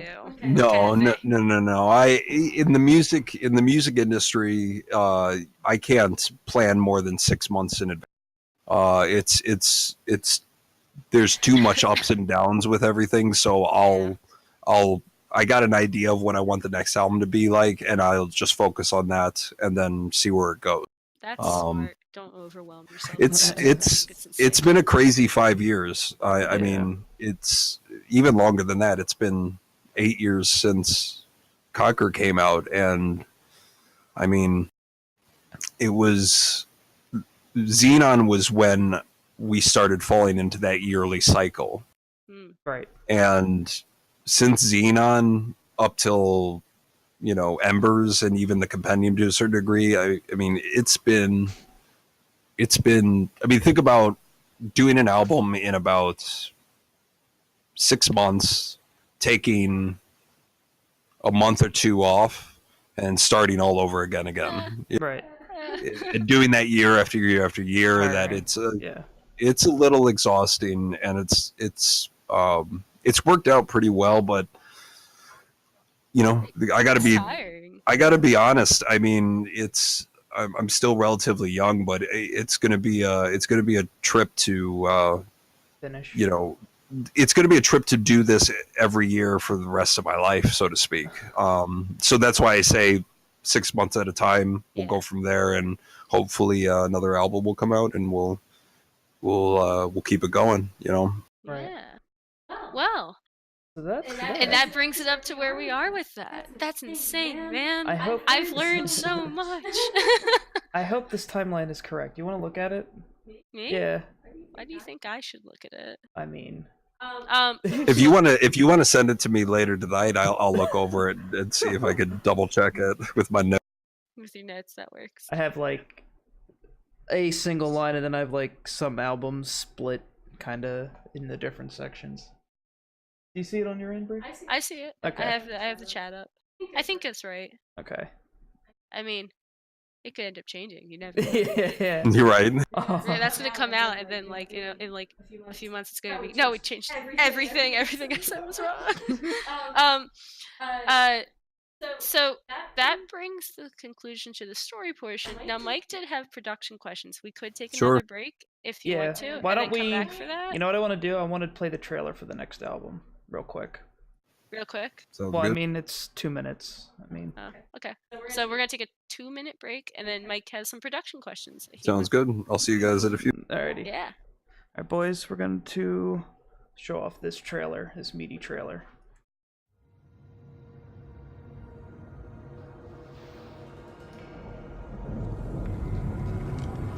There is a word from the old world. Peace. Everything they have ever known is peace. The ever-present heresy of unrelenting apathy. Low passions be praised. Tara, forgive me.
Okay. So that is that. We are back. Indeed we are. This is now turning into the portion where I stop talking. Alright, boys. Mike gets to talk. Let's dive in. No, just kidding. Mike is now the talker. So I don't know if Joe's back or not. I don't know if he left. I don't think he is. So, So spring 2019. That is between March 22nd fingers crossed for my birthday. and May. May. I think it's probably gonna be May. It's probably gonna be May, guys. Look, I'm more concerned about the new Tool album. No, I'm not kidding. But I listen. Tool. I really want Tool. If the new Tool album sucks, like No, the, you know what? the The new world Tool will album can't literally suck. blow up. Uplifting sound compared to everything else. You're right. Yeah. Galactic XA. And then hello Alex. What's up, my jeweler? He's the one who met an I know. immortal. Yeah. That was a fun day. And then we have I painted half M on my jacket. Nice. Well, thank you to all of you who stuck around. I can't wait for the album Tool and Fear Factory's new album. Dude, it's a whole good year for new albums. I'm so hyped. Did you see that Dino in Fear Factory? The singer was like, "Oh yeah, here's the album cover and it's named Monolith." And the guitarist is like, "What are you talking about?" And I'm like, "Oh." Because they had like issues with that Oh, there's no Rammstein album? What? Dude, back in the day. Du hast. Du hast. Du hast. Like that album, the Fear Factory album was supposed to come out in 2017, but they had like an issue with something. Oh, that sucks. You know what? People have issues sometimes. I think until someone completely breaks up, like System of the Down still does their thing, even though like they say we're not together, and then they tour, and it's like what?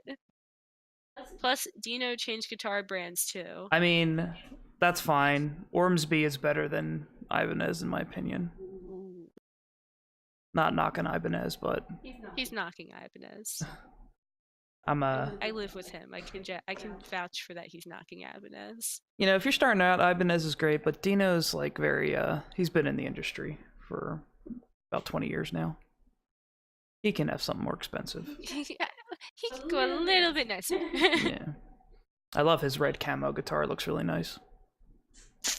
Any other new albums? I'm relying on chat to give me news about new albums right now. I'm trying to think if I know there's others. Well, Disturbed just put out a new album. There's that. That's pretty neat. That was last year. Which means I won't get anything from them for like another 5 months. Let me see. Let me look at my iTunes here. Hello. Oh, hello. Welcome back. Alrighty. We were quickly discussing new albums to look forward to. For the Allegion put out that new single. Looks really good. Equipoise, they're another cool Demon band. Hunter. Huh. Joe, excited for any new albums in the year? I have not kept up at all. I always find new albums in passing. Unfortunately, I don't really keep up with. When you're in it all the time, it's just like you're just in it and you're not really looking. It's like Dave. Oh. Dave is much more the guy who's like, "Hey, I got all this new stuff. You should listen to it." I was like, "All right, go send it." And then you go, "I have no time." You should listen to this. I can't. Devin, of course. Tool. Oh yeah, Devin's doing his new thing. We should get a single That's in right. the next few days. Devin. All right, so now I get to not talk, and now Mike gets to talk. Let's do it, Mike. All right, man. Where do I begin? Shall we do break the ice questions or do like light lore questions? I have like only three light lore questions. Whatever works for you, man. I'm good. All right, let's just do the light lore because it'll be quick. In Catechism, that break where there is that speaking portion. Yes. What is that? Is that It's Greek. It's Greek folklore, just spoken in very broken, quiet pieces. What do you know the translation? By The chance? translation was more for sound design than it was for meaning. It was more or less meant to be creepy. To be honest, so just just saying, filler. like, something ridiculous. Yeah, it wasn't. It wasn't. Especially back then, it wasn't. It wasn't meant for specifics. It was more meant for that. Okay. At the end of Alithia, there is that spoken portion again. The speaking in the back. Yeah. Is that Alithia speaking? I'd have the song Alithia. Yes. At the end of it, there's like that kind of distant, like it's almost like a chamber speaking. It's a female. It's hard to make out. I don't know if it can't even be made out. It might be nothing. Yeah, it could blah blah blah blah blah. It could just be that. But there is speaking at the end of Alithia. It's when they're in the ship and the ship soundscape comes in, and then you hear what sounds like distant talking, but it's muffled. Oh, It could be the start of the next. Right before Zoticus. Yes. That's lock them in and don't let them escape is what's being said. And that Ouch. Ooh. and that's partly that's alluding to a section where Alithia Alithia and Amyntas meet, and then there's those sirens and those. Yeah. So that's alluding to maybe like an escape sequence, like Okay. those two are there, lock them in, don't, or it's one of two things. I haven't really decided on which, but there's two options for this. One is either escape scene. It doesn't really make sense musically because there's no scene. Right. But it could be the first like tidbit of information to Amyntas about the Halcyon purge. Lock them in and don't let them escape. Right. Okay. I listened to that like 50 times. What, Alithia or Halcyon? Alithia or Halcyon? No, Alithia at the end. At the end, yeah, trying to make it out, and then being like, "What is this? What is this?" Yeah, there's muffled talking in the back, but it's all meant to be broken and staticky. But right at the end, there's lock them in and don't let them escape. I'm gonna interrupt Mike with one question regarding this. In a past interview, you said you put Meatwad's voice in the back of a. Oh no. Yes. And we think we found it, and I don't know if you'll remember where it is, but can you tell us if we're correct?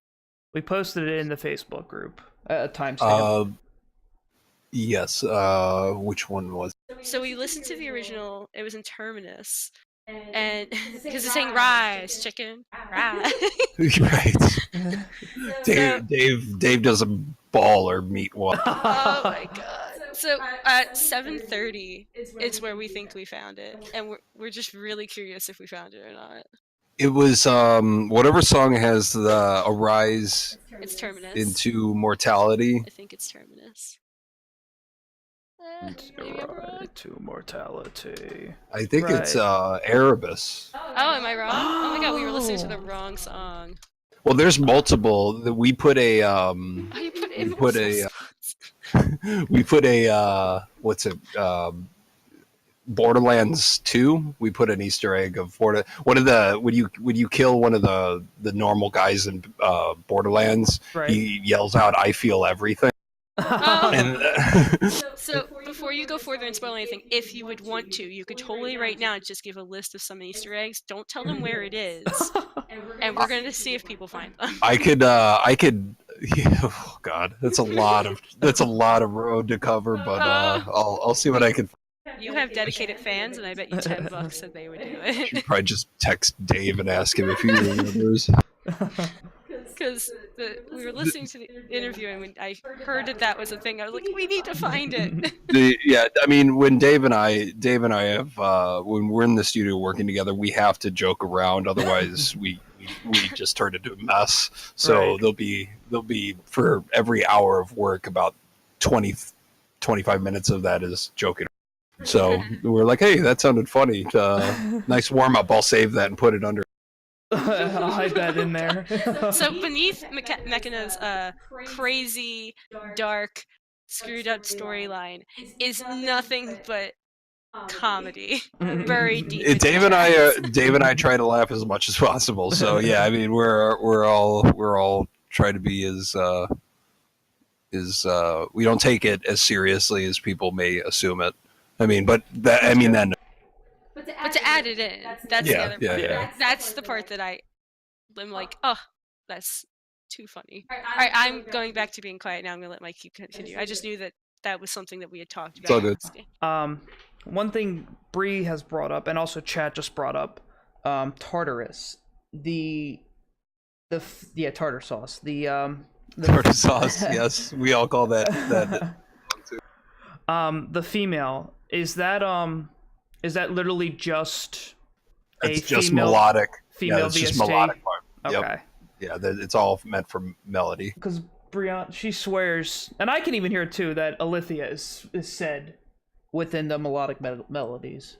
So I guess Yeah, that's the cool thing about those, it's almost like pantomime, or I don't know what the term is, where it sounds like words, but it doesn't have any. It's not words. It's just there's a singing style.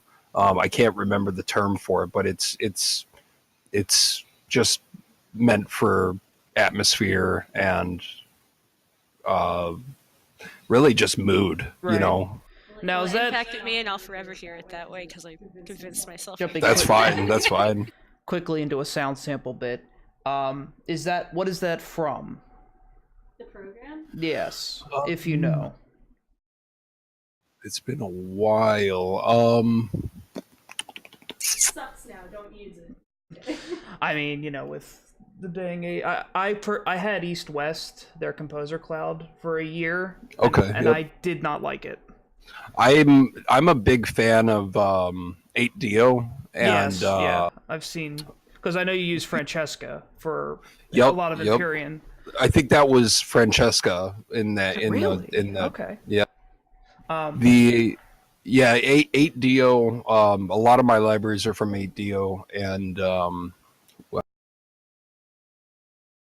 8Dio really has some great standalone stuff. To be honest, like those guys are. I've yet to get an 8Dio, but they're on my list. I have a few libraries that I do want to get from 8Dio. Keep your eye on like the sales that they come up with, like Black Friday. Yeah, like I literally. They're doing one right now, by the way. Some of them are Oh, really? $148. They're only $38 right now. So, Oh shit! Like literally, I learned this last year. I will never ever buy a sound library when it's not on sale. Yeah, it's almost. they're always on sale, so you might as well wait a little bit. Like the Majestica and Lacrimosa libraries, which are the 200 choir library, 200 plus. Yeah, the Lacrimosa is the 200 plus person choir, which I use, and the Majestica is the 200 plus orchestra that I use. Those are like $700 by themselves each. I think when I got them, they were like $300 or $400. Okay. It's on sale right now for $598. I'm not paying that right now. It's a big investment, man. I mean, it's if I wasn't because there's a lot of ways to do digital orchestra, and the one thing that ends up being becoming very apparent is convenience. Right. Because the stacking of layers on top of layers on top of layers to really saturate and give you that illusion of a real orchestra takes a lot of time. And some of these libraries are getting to the point where they're kind of like, oh, you want that big orchestra sound with your legato patches? Well, here it is. And you're like, all right, thank you, cool. And versus having to do it manually with 4 or 5 different libraries and trying, at a point you just throw your hands up and say, I'll just pay for the big library, something very specific. I'm personally very keen on orchestral tools at the moment when it comes to sound libraries. They're probably the one I want to stick with, probably.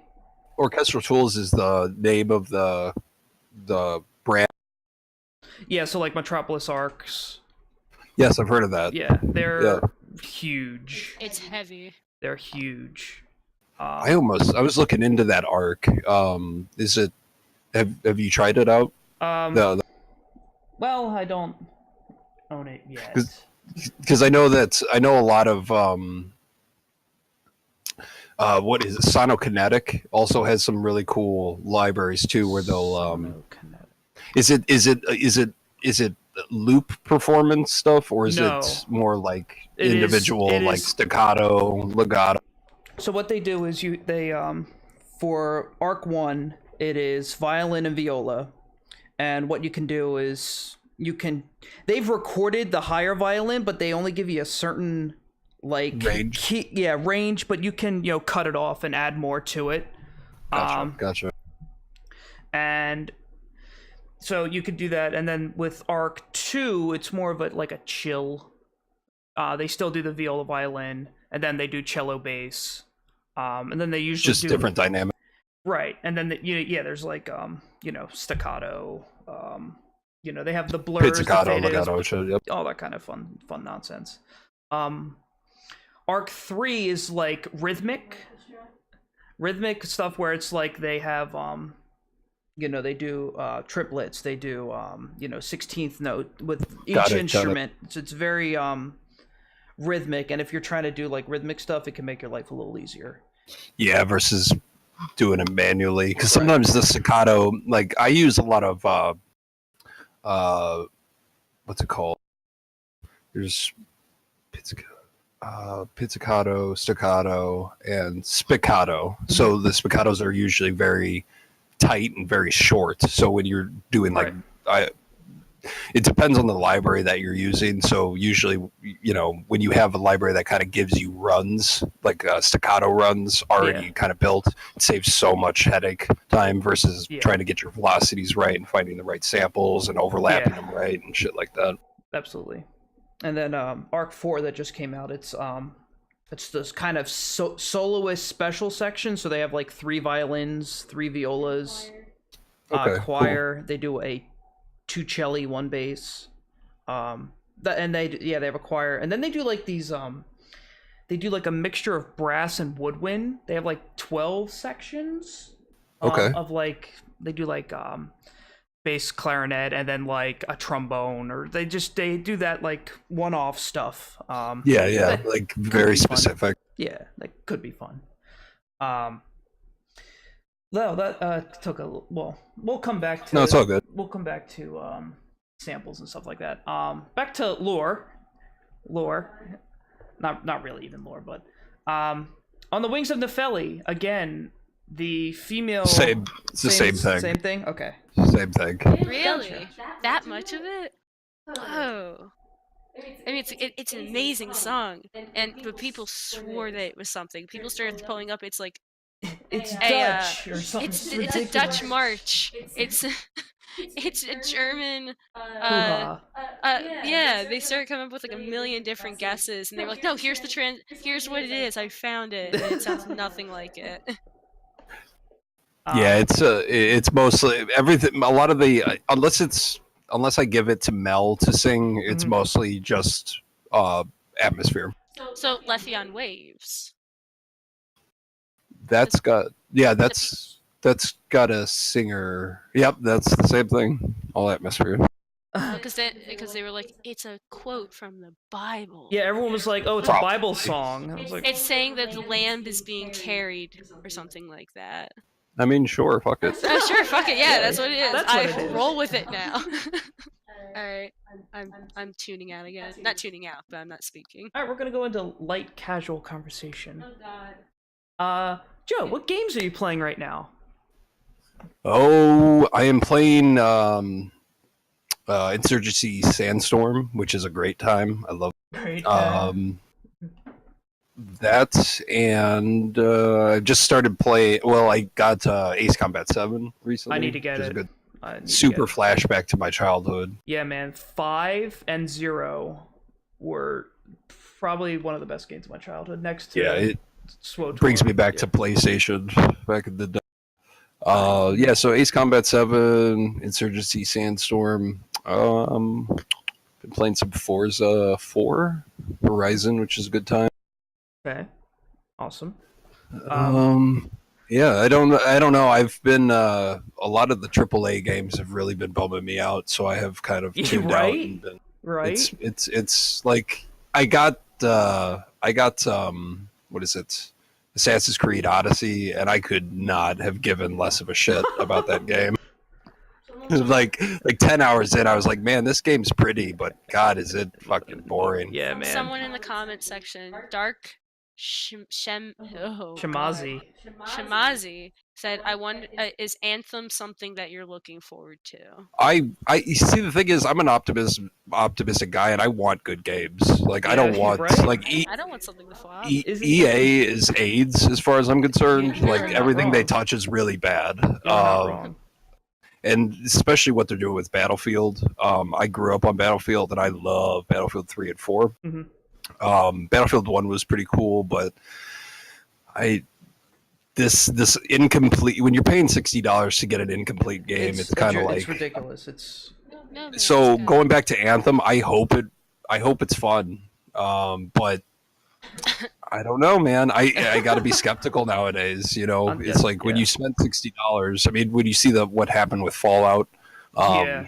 36, it's Fallout 4 is one of my favorite games of all time, and to watch them kind of botch it up that bad, it's kind of like, oh shit, what's going on here? So overall, I hope Anthem, like Division 2 that's coming out soon. I liked the Division 1, except there was no story to it, which broke my Yeah. heart. Right? The same thing. So I played the beta for Division. I was like, oh, this game's gonna be great. I played it and I'm like, all right. I mean, It's such a hopeless game, dude. Yeah, I mean, it's okay. So pretty much what you are is you're a government agency running through a city that's struck by a plague and killing civilians. Right. It's really all you're doing all day Yeah. long, and I mean, it's fun for about an hour. Yeah. But there was no end game to it. Yeah, it's like pretty much No. the end game was okay. Grind the dark zone. So there was no resolution to the because the concept had such potential. Yeah. It's a virus did. passed around by money. And it came out looking okay. Yeah, it was a pretty game, and it felt pretty good, but boy oh boy did it feel hopeless at the end, because at a point you want to solve the problem Right. of the game. Yeah, That's the whole point. yeah. Versus gear grinding, which if I want to Loot do that, I'll grinding. just play Borderlands. We're gonna transition to another loot game. What are your opinions on Destiny? Never played them. I kind of Good. wish. Yeah, I kind of wish they were available on PC, like right off the bat, because then I'd Yeah. be more up to try it out. Right. I get it. I get those games. I understand why people like them. I'm not about to say it's a bad game. I'm the last person that's going to be. I'm more the guy that's like, the game's not for me, versus saying it's a shitty game. Okay. Destiny is like, it's not one of since I've never played it, I can't really speak on to it. But it's nothing that I'm losing sleep over not playing. I Well, gotcha. then, something that you referenced earlier. Is there a new Mass Effect coming out again? Well, I think they dropped Mass Effect Yeah. after Andromeda. They quit. Someone just asked, did they not Mass meet Effect Andromeda? Duet, for this I'm crossing my fingers and toes. Mass Effect 2 and 3, as far as I'm concerned, are one of my favorite games of all time. They should remaster And, them. yeah, I mean, and Mass Effect 3, as much as people hated the liked it. ending, I loved it. I thought the ending was perfect. It's like, why not? Yeah. It's like Andromeda was a typical Ubisoft game. Yeah. Right. Well, it's not. It was, although it's made by EA, it was pretty much a Ubisoft game, which is like, Yeah. hey, let's run some errands for 50 hours. For And- me, Go ahead. for me, it started with Dead Space. And when I finished Dead Space, I came to a point in my life where I was like, oh, I really want more. And I played Mass Effect, and I was like, oh, I'm getting that feeling of it. I don't compare them when it comes to much, but when it came to space games, between the two of them, they're my favorite. Yeah, the atmospheres for both those games were great. Although very different. Dead Space was more of a horror game, and Yeah. Mass Effect is more of kind of sci-fi realism in a sense, but still a little bit off the edge. Andromeda was just, it didn't have the same heart as the other Mass Effects. Yeah. It wasn't a bad game, but it was not nearly as I didn't care about any of the characters. That's the problem. Yeah, it's the problem with a lot of games now. Dude, people think that the way that I think is a lot of the video games nowadays are just being created by a bunch of kids on Adderall. The detail is great. Like the attention to detail, the graphics are great. All the technical things are great, but it's heartless. A lot of these new games are coming out with no heart, and it's unfortunate, because if you want people to play a game for a long time, you got to care about the characters. Absolutely. That's Alright. Mike? yeah, something that has kind of plagued a lot of games that, most of the games I play are not story based. Like the only story based game I played recently was Horizon, and I played a lot. it literally was up there, probably my top 5 stories of all time. And I really want more of it. And they said they'll probably do a sequel with the next PS5 or whatever. But it's a really good idea. Someone buy Joe a PlayStation so he can play. No, I'm kidding. I thought someone chatted that. And someone asked if you are sorry. No, go ahead. I was sneezing. It was the best sneeze I've ever heard. I'm trying not to sneeze. Someone asked if you are into Doom Eternal or looking forward to it. I like first-person shooters that are actually more realistic than arcadey. Okay. It's just a preference. Like I like games that's probably why I like Insurgency so much. It's because Right. 1 or 2 bullets takes an enemy down, and that's kind of how it is. And it kind of gives you a nice sense of realism. Doom was very much. Doom is more of an arcade game, and I get it. And I played it and I liked it, but it wasn't something that I like to grind in. So I haven't really kept up with Doom since the last release. Okay. In terms of realism, it's not super realistic, but have you tried World War III? I did. I don't know if I played it in what was it, alpha or early access, or I don't know if they even had early access. I played a little bit of it. Yeah, it's still in early access. Yeah, I didn't fall for I didn't fall in love with it that much. Okay. It was okay. Yeah, it didn't. I get it. I mean, I like. For example, let me put it in perspective. One of the games I really liked playing in the past was the game Squad, which is Squad. Okay. Hyper realistic, like military. It's like Arma multiplayer, and Arma. Yeah, it's a good time if you like to have an overabundance of realism. It is a little exhausting considering the matches take almost 2 hours to play. Oh my god. It's exhausting. What was I gonna say? 2 more games that I want to talk about real quick. You've mentioned it very briefly in a podcast, or not a podcast, an interview where it was written down. Star Citizen. Yeah. Have you are you in the game at all, or are you just viewing from afar? I bought that what was it, like $39.99 thing where you get the ship and the access, I guess. And when I bought that maybe 3 years ago, and when I went in to play it, it ran like total ass. It did. So it absolutely did. And it was so bad that it was actually unplayable to the sense where I said, you know what? I'm just going to save my hard drive space and cross my fingers and hope it comes out in a better state in the future. So I really hope Star Citizen works as well as they want. So I play it on occasion. Has it gotten better? Has it gotten more? It's much better.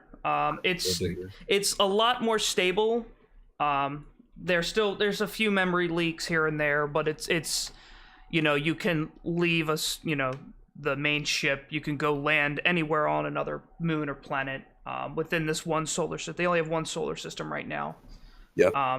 But I kind of have been following the roadmaps because it's amazing what they do. I mean, the videos that they release where they're talking about the shipbuilding and all the lore and stuff. It's really, you got to give it to them. It's pretty in depth, and they're very open with what they're doing. Although it's taking a lot longer than I think people want. Yeah. But I don't know, man. It's going to be interesting. It is a very specific game that everyone should be watching because it was started pretty much crowdfunded since the beginning, and that says a lot. It goes to show what people want, and they want a game like this to succeed, and I hope it does because it has potential.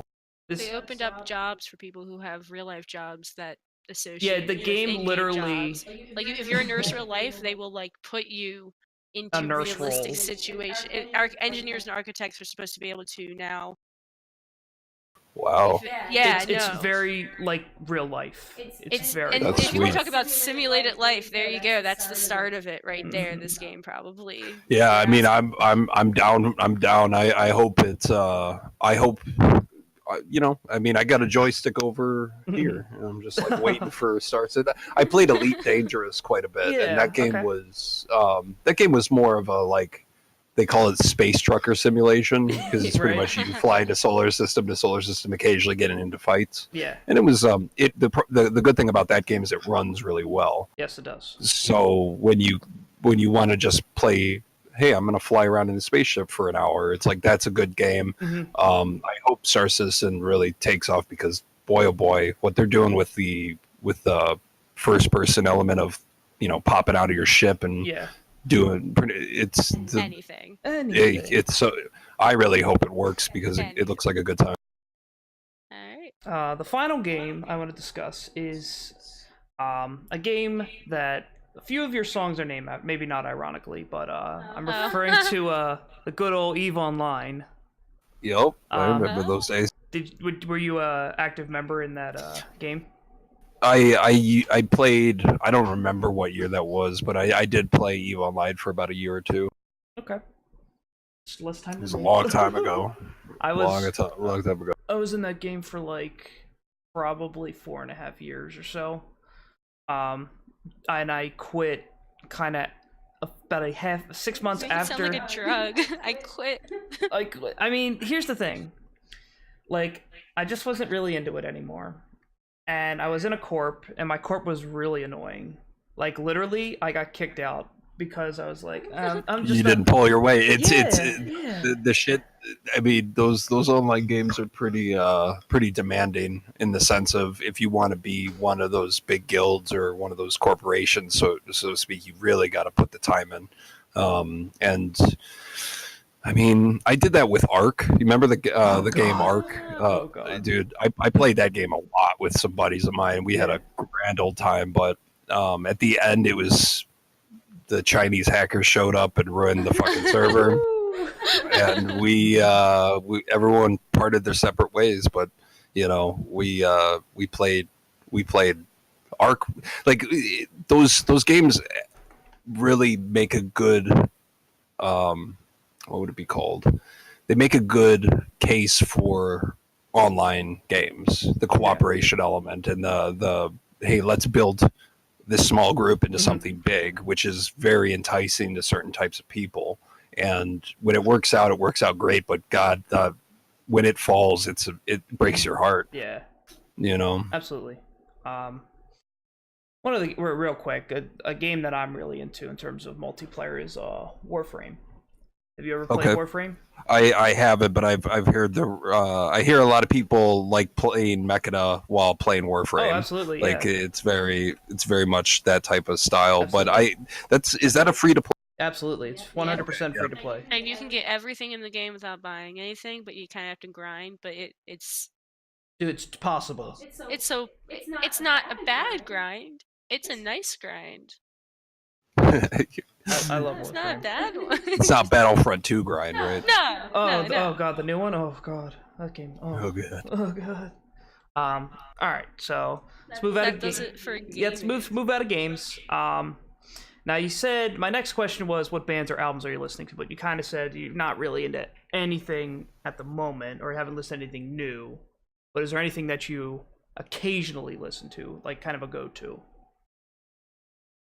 If I'm listening to music for I'm a big fan of I think I'm spelling his name right, Ludovico Arnardi. He's an Italian piano player. Okay. And it's one of those things where when you're working on metal all day long, one of the last things you want to do is listen to someone screaming at you for the remainder of your day. Okay. So sometimes I like just chilling out with soundtrack music and some of the piano stuff. It's just easier on my mind, easier on my ears, and mind. So I'm going to interject from it. So you are a fan of. A lot of times you'll get people who write orchestra but aren't actually into orchestra. You know what I mean? Like they wouldn't listen to orchestra. I've met people before who kind of use it more in like you don't, but like in an EDM type of, oh yeah, I'm gonna throw some violins in my Sure. song. What's the we live in Philadelphia. We have like the heart of we have the Kimmel Center. There's a lot of musicians who come over here. What's the scene over there around you like? As far as if you're in it, like, do you have? Is it good over there? The Chicago scene, the only information I usually get, because I kind of washed my hands of the Chicago scene in 2013 in the sense of metal bands especially get so caught up with their scene that they forget that there's an entire world out there that listens to your style of music. Mm-hmm. Yeah. And when I stopped playing live and stopped playing that bullshit venue game, it was so much better for me to, because I was like, wait a second, I could just write whatever I want. Because back in the day, it was a committee decision when we had a drummer, a bass player, me playing guitar, Dave on vocals. Mm-hmm. Sometimes we had keyboard players, depending on which year it was. And we would always have to write stuff. Like, for example, Conqueror and Empyrean were written in a way that was at the time that we were musicians, that was something that was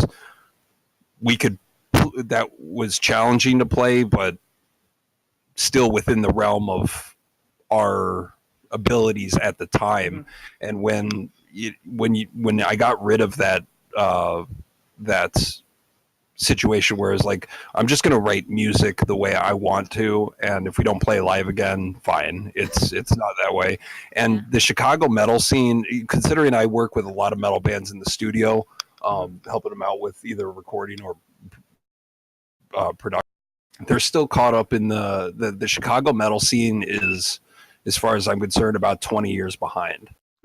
Okay.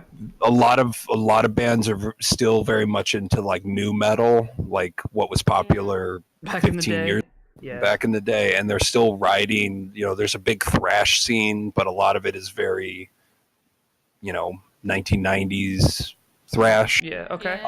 And that's fine. Listen, I'm not. People are allowed to do whatever they want. But no one's moving forward. It's like you're stuck in the old days.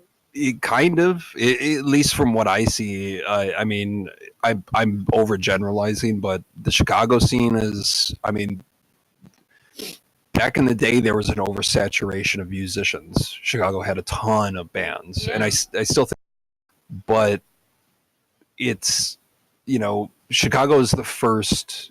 Chicago's either puritanical towards a genre, or the complete opposite, where they try to jump onto fads of metal. So what's popular, it's like the dubstep phenomenon. It kind of came and went in the course of like 3 years. Yeah. So when you are, maybe. Well, unfortunately, it's hanging around have here. Some crazy, like I said, the diversity over here. Cool. I mean, there's a venue for probably every type of music, and there has to be at least 3 really popular EDM venues out here. Yeah, it's. I mean, I'm the last person to say what's right or wrong in terms of music, because it's music. So what people like is what they like, and that's. I hope it makes them happy. I like to hear about. There's been a lot of. I have family across the U.S. in different areas, and it's always very funny to me to hear about the differences in culture when it comes to those little tiny things like that. Yeah. Differences in scenery from where I live, my daily life, of what I am exposed to on the daily, of what's normal to me, and then hear to someone else say, "Well, we don't have that, or we have that tenfold." It's very interesting to me. So I get curious. It's I mean, it's very. And it changes every few years. It's one of those things that is ever evolving. So, I mean, in regards to Chicago's or Chicagoland's area of genres, I mean, there's so many bands and so much musicianship in that area that there's every genre, I'm sure, every genre possible in this area, but it's not good. Well, I'll say it. It's not good. well, I mean, the thing is, the more you have, the more Bland. well, I mean, if you back in the day, it was, especially with recording technology, if you want to go down that road, it's back in the day when you were recording on pre-digital, you had to go in the studio and you had to actually know your part. You had to like play it right. You had to pretty much play it all the way through. There was a different level of musicianship that was required back in the day when you had to go do albums. So people had to be a lot better than they are now. I'm the first guy to say I'm not very good at guitar. I do a lot of fuckery in the studio. Sometimes it's just like, well, you know what? I'm just going to do it this way. Right. So when you have an influx of people going into any field, you're going to have more and more mediocre stuff just by probability standard.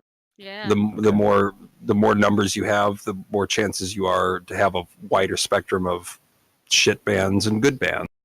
So, it's like I said, Chicago is oversaturated quite a bit, and I think a lot of people that I know have a very difficult time getting more than 50 people to come to their show.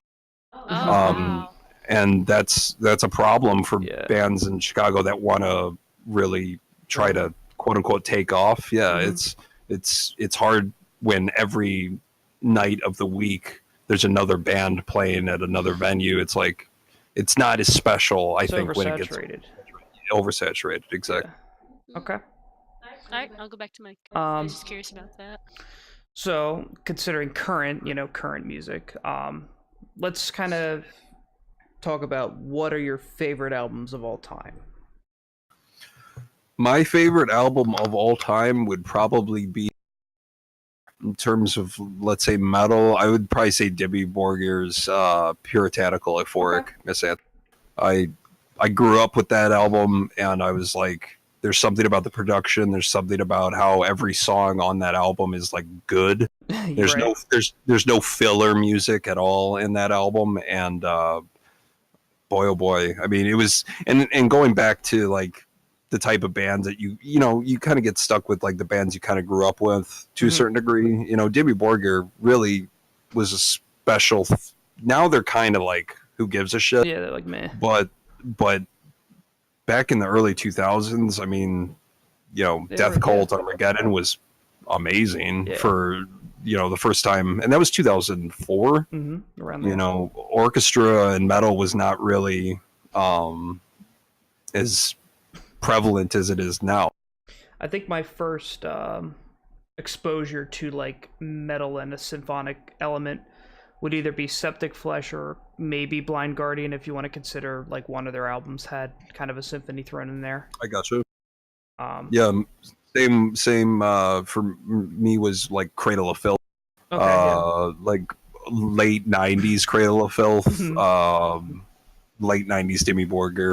I mean, even in the mid 90s when Metallica came out with S&M with the orchestra, I mean, I remember people back then. Of course, I forgot. I was like 10. How old was I? It was 95, so I was 9 years old at the time, and I remember hearing that and being like, "Holy shit, this is awesome! This sounds great!" Yeah. And I think that stuck with me for a long time, which is probably why I have some kind of interest in the blend between metal and orchestra. Same, actually. Like, I haven't listened to that.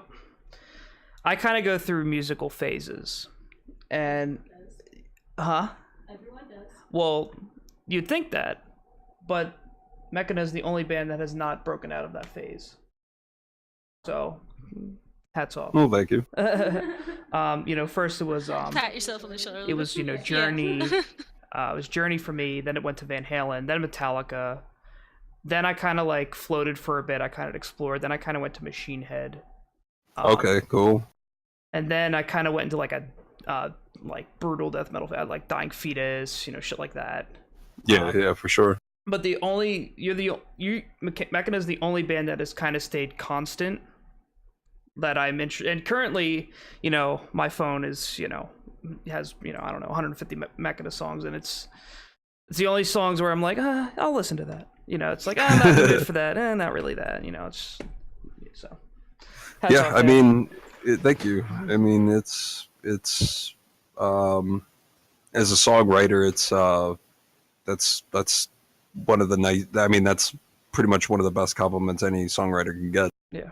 Especially this day and age with how much music there is out there. You know, when and I get messages almost every day, maybe every other day, of people that just say nice things.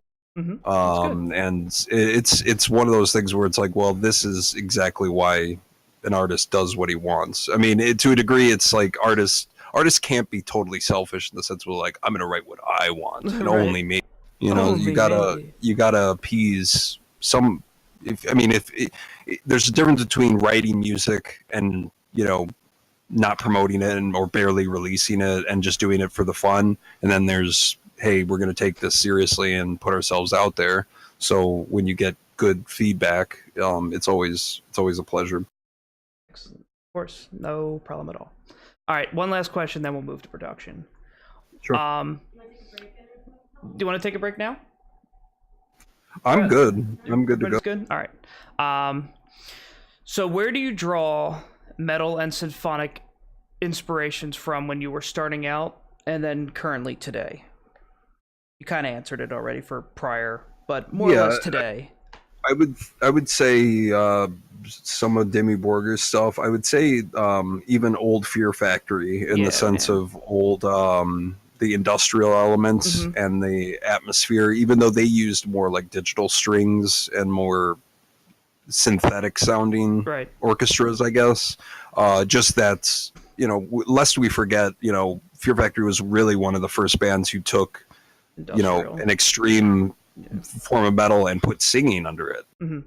I mean, they were doing that in 91, 92, you know, and it was very underestimated for the time. And I think growing up listening to some of that was like, oh, let me be, because you always hear, you know, singing in metal back in the day. People were like, singing in metal is not metal. You're like, I hate that shit. That puritanical stuff is boring to me, because it's at that point it's like, well, grr. Yeah, because then you get stuck playing a genre of music that was already done 20 years ago and done better than you could probably, you know what I mean? It's like there's no optimism towards trying to change something or trying to go after a genre or stuff like that, you know? Right. So, yeah, I think a lot of those bands kept me relatively open-minded to experimenting. Awesome. Before you transition, that piano guy, sick. Yeah, he's Can't say very his name. good. I just listened to it. You're looking him up? Oh. I'll bookmark it, don't worry. All right, so let's move into the first round of production questions, which revolve around guitar. All right, so I'm a trash guitarist as well. I also don't know a lot yet, and there's not just a much. Kid who can listen to your songs and just recreate them. By the way, all right, incorrectly, but I'm supposed to support you. I'm your girlfriend. I'm allowed to. All right. I'm kind of starting to get into, you know, kind of molding a guitar sound. I'm currently using the Neural DSP, the Fortin heads, the headless or the nameless, and the NST, whatever. And they sound really good. I know you use I think you still use Amplitude, correct? Yes. Okay. I actually have the glass, the bass rig that that company Neural makes, and the Fortin. I'm gonna be buying those soon because I want to play around with them. Yeah, man, they sound really. You know, I have all the bias stuff. I have bias effects, bias amp. I was never happy with the tone I was able to get out. I also was a little more stupid. Bias is so.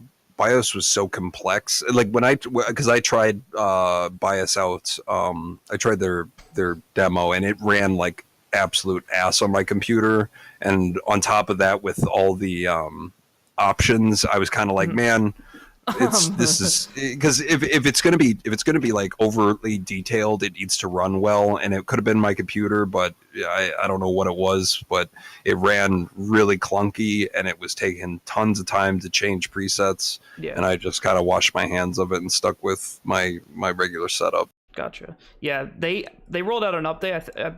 you messaged me during this time. They rolled out an update. I used to run it through Windows Audio, and this update destroyed the. Oh, is that when you were getting all the glitches or the latency? And I was like, why is this happening?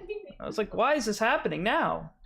And I looked it up, and the update, I had to move to ASIO, but my issue is it can't be picked up. So now what I need to do whenever I do a song, I need to record it with video, and then I need to put it into Vegas and then import the audio with the video to sync it up that way. I got you. A lot more time consuming and annoying. Yeah, I feel you.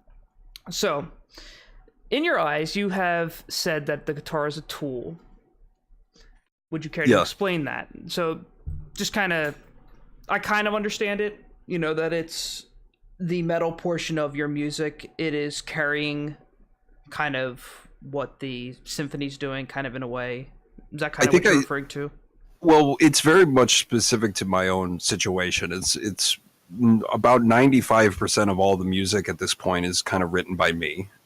So when I'm sitting in the studio writing, the drums, I look at the drums as the tool that I need right now for my current job. Mm-hmm. And when it's time to do guitars, I'm going to put down that tool and grab my other tool. Right. So when if I was just a guitar player, I think I would probably have more, I wouldn't be so cold towards the art of playing guitar. But when you're in it and doing almost everything, you kind of got to just segment it off where it's, I have less time to play guitar because I'm also writing other stuff. Right. So that's kind of what I mean by guitar as a tool. I understand. One little Easter egg. I noticed in your Phaedra video, what you're using at the top of your headstock on your Agile, it looks like a sock. It looks like a UNSC sock. Am I correct? Oh, that's a sweatband. That was a sweatband, Halo sweatband. I knew it. That's fun. Yeah. Fun little Easter egg there. I was like, is that Halo? He's held on to that question for a very long time. Yeah, I was like, I really think that's Halo. So that's a little Easter egg I wanted to add. Next question. How many guitars do you have? What are their string count, and what tuning are they in? Oh, God. So I have... I've been buying a lot of Agile guitars. I know they're kind of like the cheap baritones, but if I don't put them, I wouldn't say Agiles are, let's say, road ready. Like I wouldn't take them on the road and expect them to hold up very long. Okay. But for studio work, it's perfectly good. Mm-hmm.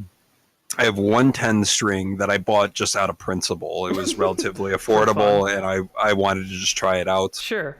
I have two 9 strings. One is a fan fret matte black 9 string, which is tuned in standard, and then then I have a wood 9 string that's pretty standard, but it's got it's the tuners have been changed to hold bass string.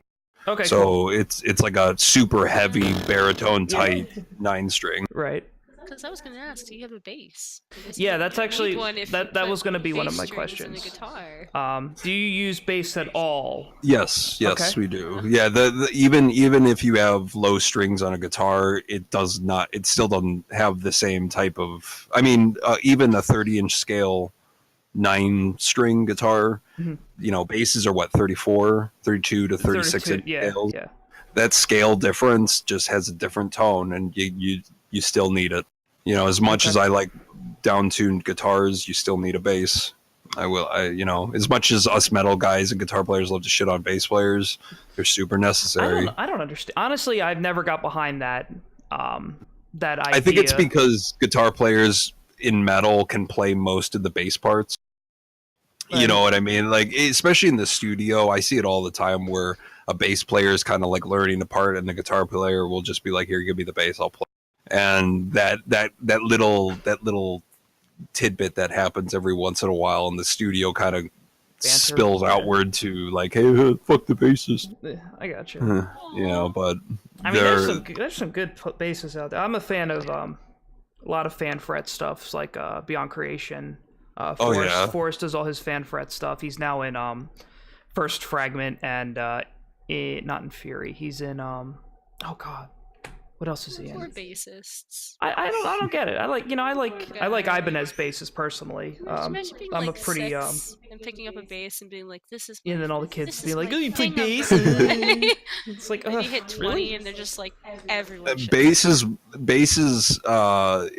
It's one of those things that everyone likes to say is not important until it's gone. Right. Because yeah. as soon as you don't hear it in a mix, you're like, oh, What's wrong? I get why it's. I got you. This is what we're missing. Okay. Moving on from that, what made you go with Agile? Was it merely a price aspect, or did you? Honestly, they were the first ones to really provide. Like I was playing a 9-string in 2012. Back then, there was no companies that were making 9-strings that you could get for under like 4 Gs. Right. And you know, back then I remember people were like, "Oh, that's stupid," and lo and behold, a few years later, every brand's got a 9-string. Yeah. So really, it was. I actually got my first 9-string in 2012 on eBay, and it was Agile, and I was like, "Okay, I like this." I looked into them, and I saw that they actually had a relatively decent catalog of other types of guitars, and I was like, "Oh, all right, maybe I'll try this one out." And it's worked. I mean, they're pretty good guitars. I'm really a fan of the Intrepid or whatever it's called. Yeah. That particular model. I'm unfortunately a very short man, so I go with headless stuff. So I have my Kiesel. I also like Black Cat and Skirvison. But yeah, I was like, just out of curiosity, it was because Kiesel apparently will never do a 9-string because they're just that way. So I asked Skirv and Black Cat, and they're like, "Yeah, it'll be like about $5,000." I'd be like, "Oh." Yeah, it's brutal, man. I mean, and then you look at the prices of the Agiles, and I mean, I got no endorsement deals. I got to pay everything out of pocket, so it's like I'm not spending $4,000 on a guitar. I don't care. Like, I'm sorry, guys. I get it. I get why they have a value, but I just it's not. I'm not that rich. I'm not even, it's like to dish out that much for a guitar, especially once again, I'm not just a guitar player, so I would feel bad for buying something so expensive and only getting played for so much. I gotcha. Do you dual or quad track guitars? I just dual. Okay. I do hard pan left, hard pan right. Okay. Pretty average, so just wanted to get that clarified. I mean, that's what most people do. That's simple. Fine. I mean, I don't. Sometimes I'll layer guitars especially if it's like a big chord. Sometimes I'll instead of trying to do like a double power chord with low strings, because you can't fret like even 8-string guitars in standard tuning. Good luck doing a power chord on the low. You can't. You can't. Yeah, so sometimes you just have to hit that note and do a strum, and then you'll do a backing track underneath and maybe go up an octave and saturate it a little bit. It's all dependent on the. Gotcha. I like to keep it simple with the main rhythms just being 2 tracks left and right. Okay. Because especially when you start getting really fast on parts, it starts to get real. Yeah. It gets very muddy. I gotcha. Now, it kind of leads me to my next question. What is your guitar chain in your DAW? So, I use a TSE 808. It's like a pre-gain plug. I use that. Yeah, I use that as the first part. So pretty much first plugin is that. Okay. Pretty much crank that up, and then I run Amplitude. Okay. I use the angles head, and I turn the cabinet off in Amplitude, and then I use Recabinet 2.5, I think. Okay. It's an old version of Recabinet, and I use that. I think I used the Angora. They for trademark reasons they have to rename their don't get sued. Yeah, so I don't remember the cab setup exactly, but after that, it's mostly an EQ, a multi-band compressor to keep the low end at bay when you do palm mute, so it doesn't rumble too much, and then usually another EQ to kind of soften. Yeah, I've been having issues. Currently, I'm just getting a huge sub spike around like 125. Okay.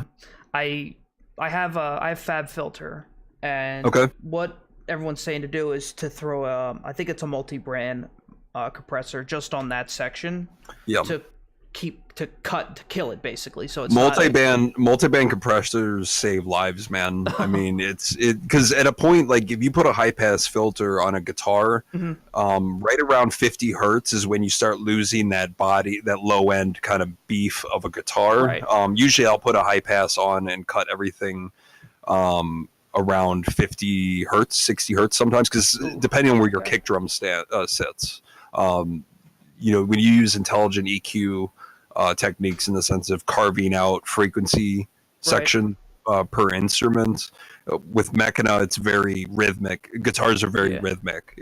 Their drums and guitar are kind of together in the sense. So you find out what the kick drum that I use for almost everything Mechina has its sweet spot. Low end is about 62 hertz.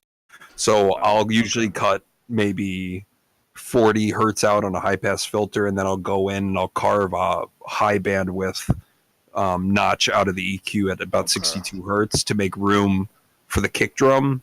And if I'm still getting that rumble, you just put a high multi-band on there, maybe go up to like 150 hertz, turn the attack on really quick, so when that rumble happens, it immediately starts pushing it down. Gotcha. So for my, I just did, I think you saw my the drums that I kind of first time I've ever mixed drums. Yeah. That first bit, I cut the drums at like 80. Okay. Yeah. It depends. It depends. It depends on how much is in there too, like how much the whole mix. I mean, in metal, I was always taught that pretty much anything under 4, like even in the master chain of a metal song, anything under 50 hertz is not helpful. This is useless. it's and sometimes if you want to test that out, just put an EQ on your master track with everything going to it, put a high pass on, make the slope really aggressive, and just bring the EQ up, and then you might not you won't hear much of a difference between cutting out 20 hertz and 40 hertz. So you just got to find that spot where, I hear the bass getting sucked out now, and then that's usually where you stop. Okay. Gotcha. Because then you're giving yourself so much more headroom for a louder master. Because the low end frequencies are usually louder per dB than higher frequencies. So if you can get rid of that low sub rumble, that like hip hop and dance music, those guys need those frequencies. In metal, especially fast shit, right? You can't have it. Gotcha. I agree. Moving on next. Which DAW do you use, and why did you choose it? I use Pro Tools because that's what I grew up with. That's what I was trained in. Everything from when I started right after high school. I was getting trained in Pro Tools, and then I picked up Pro Tools for my home rig. Okay. In college, we only use Pro Tools, and so it's just been it's just what I'm good with, and I'm totally. I know there's DAWs out there that have a lot better MIDI subsets than Pro Tools, and certainly in terms of like what is it? Samplitude has like embedded melodyne, so to speak, which is really awesome. Oh wow, didn't know that. Yeah, so there are DAWs that have their perks. I'm just really good and quick with Pro Tools. I can edit really fast. Okay. So I'm just used to that DAW, and that's pretty much what I use. Gotcha. Yeah, I mean, with doing work like, you know, orchestral and then metal work, it's being quick is kind of ideal. Yeah, and you know, with when I work with other bands too, you know, time's a ticking, and if I gotta edit their drums or edit their vocals and cut out breaths, you gotta be quick. Yeah. I use Reaper. I like FL for the MIDI bit, but I don't know like if I would, because there's Reaper. I'm not. I don't hate it, but it's there's things I still need to learn about it. And sure. like, I mean, I've been using Pro Tools for almost half my life now, and there's still stuff that I don't. It's like Photoshop. It's no matter how much you think you know about it, there's still things inside that you may discover. So there's always something to learn in those DAWs. Gotcha. You're all right. Next is who writes lyrics, and also how are they written? Lyrics are usually written at the end once the songs Are done. kind of place. Like I'll usually write lyrics with no music on my other computer, so I'll just type out lyrical ideas, and then once the songs come into a position where it's time to start figuring out what kind of it also depends. If I'm working with Dave and I will get together. Sometimes we'll write lyrics together, and depending on whether we're doing clean vocals or aggressives, we'll kind of dictate how we go about that. When I work with Mel, it's a little bit different because she's very good at freestyling, and Dave is very much more systematic. So what I'll have Mel run into, like, hey Mel, go into the vocal booth and just sing over this song and see what happens.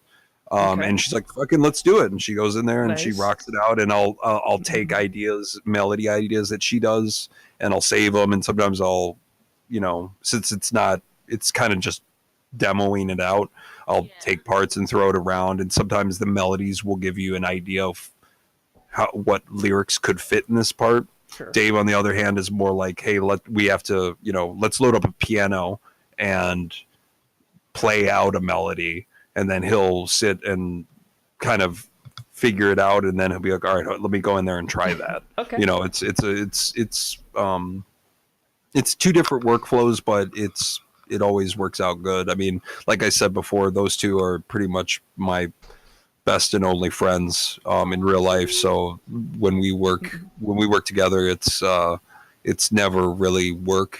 It only gets to that point when we're running at the end and it's time to wrap up. Sure. And the deadline's approaching is when we got to kind of stop fucking around. I got you. To add to that, whose idea was it to change the synesthesia signal? Was it anyone specific, or did you guys come to a group? It was the one thing that I noticed after listening to that album is that chorus, the original Progenitor, was it Progenitor? No, it's off of Embers. Wait, Embers. When that song, after listening to it a bunch after it was released, I realized that chorus it just pretty much repeated itself melody wise. And I brought up, I'm like, hey Mel, since we're going in and doing this compendium, since the main goal was not to change the music too much, because I think that would have been kind of rude to fans and disingenuous to what made people like us in the first place, was to change it too much. But the only thing that we decided to do with the compendium was to augment parts, to make them a little bit more interesting without taking away from the original idea. So I said, Mel, I need another melody for the second chorus. And she's like, all right, cool. And then she had the lyrics. She ran in there. She tried out a bunch of versions, slept on it. We worked on it a little bit, and that's how it happened. So cool. Nice. I was really curious about that because I think that's like the one song that drastically changed. Yeah, it was noticeable. Yeah, but I mean, it was a great change. I can almost agree with you that it was very I prefer the repetitive. compendium version. I think when you guys did your little release things, I think that was one of the songs, like the teasers. That was one of them. It blew up the moment. Yeah, that I knew right away that change was going to be a nice little coloration of that song, and we wanted to kind of. That's when we did that sample, when we did the trailer samples back when we were teasing the compendium, I wanted to get little pieces of songs that really got the full treatment and wanted to kind of showcase them in little spurts. Andromeda had some new sound design. Synthesasia had a new chorus aspect. Hyperion Threnody had a huge orchestra addition in the bridge. Kind of really wanted to drive those things home, but they were all still within the same realm of the original songs. They were just, once again, augmented. Cool. I just wanted to ask about that because we were talking about singing and lyrics, and it made me think of it. All right. Back I go into the void. Bye. So when it comes to Mechina's unique sound, literally forging it kind of from, if you want it, not really as Tyrant's Assembly. Not really that EP too much, but once Conqueror hit, it was kind of, a little more.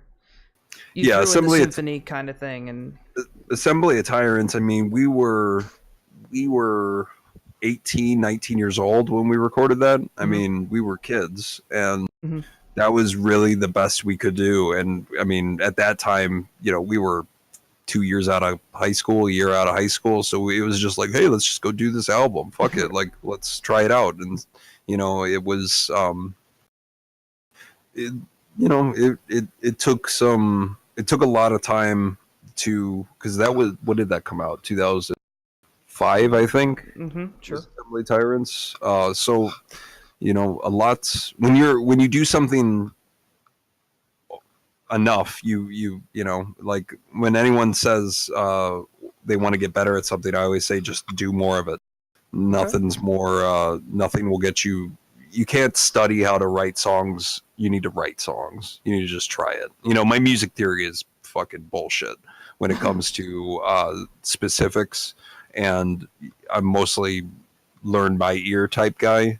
So I don't I give a lot of credit to people who know how to read music and know how to write it on paper, so to speak. But everybody's different. So at the very least, I'm a big fan of just be consistent and be persistent. Just keep doing, just keep writing. The worst that'll happen is you'll figure out what music you like to write and what music you don't like to write. Okay.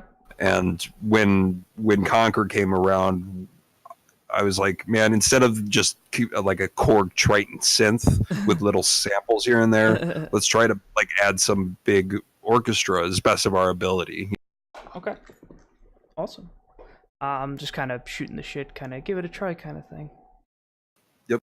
All right. Next question is, so you have a lot of soundscape stuff. You've got World We Lost, beginning of Vanguards, Procroc Perception. I probably butchered that. How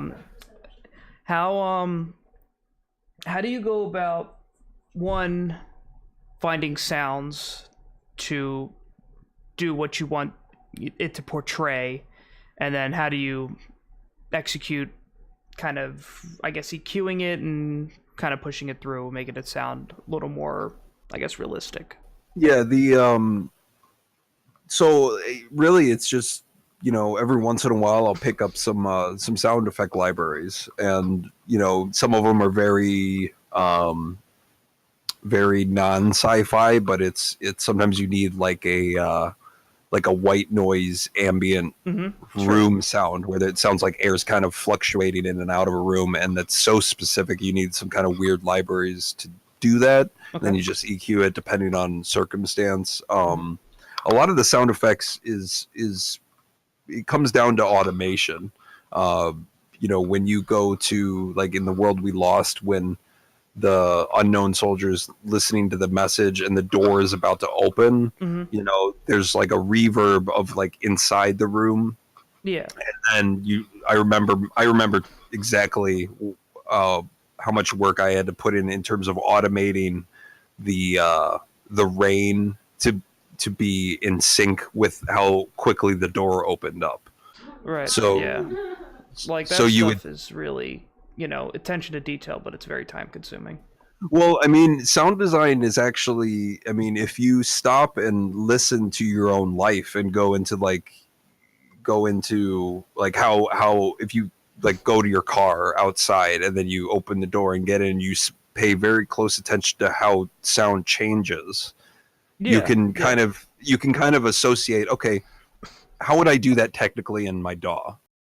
And you'd be like, all right, chances are I would probably need, it's mostly going to be EQ changes.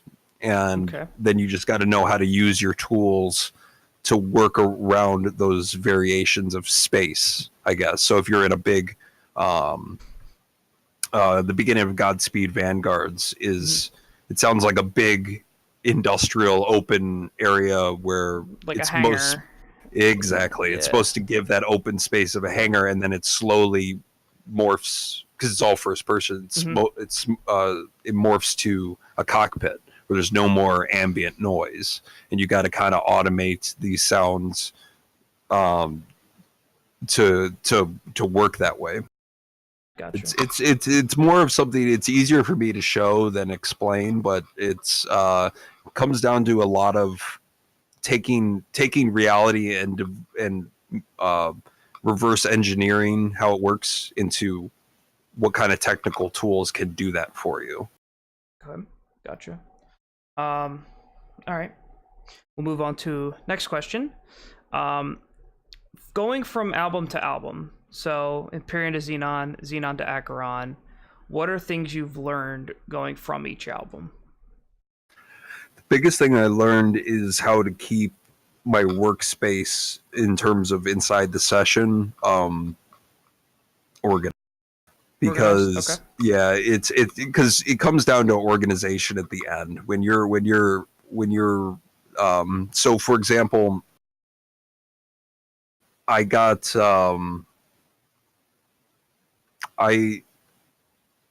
in Pro Tools, there's a disk caching option, so you can actually put the audio files and load them into your memory. So then it takes less strain off of your hard drive. That's a spinning disk. So I went and bought 128 gigs of memory maxed out my motherboard, so then I could load up a single session of Pro Tools and have a whole album inside that session. Okay. And the reason I mention this is it keeps the organization. When you have all the sound design, when you have all the layers of orchestra, when you have all the layers of vocals, the guitars, drums, the bass, you have hundreds of tracks. You need to, when you're in the end and you're mixing and trying to get a better sound, it's so much easier to do when you're organized. I gotcha.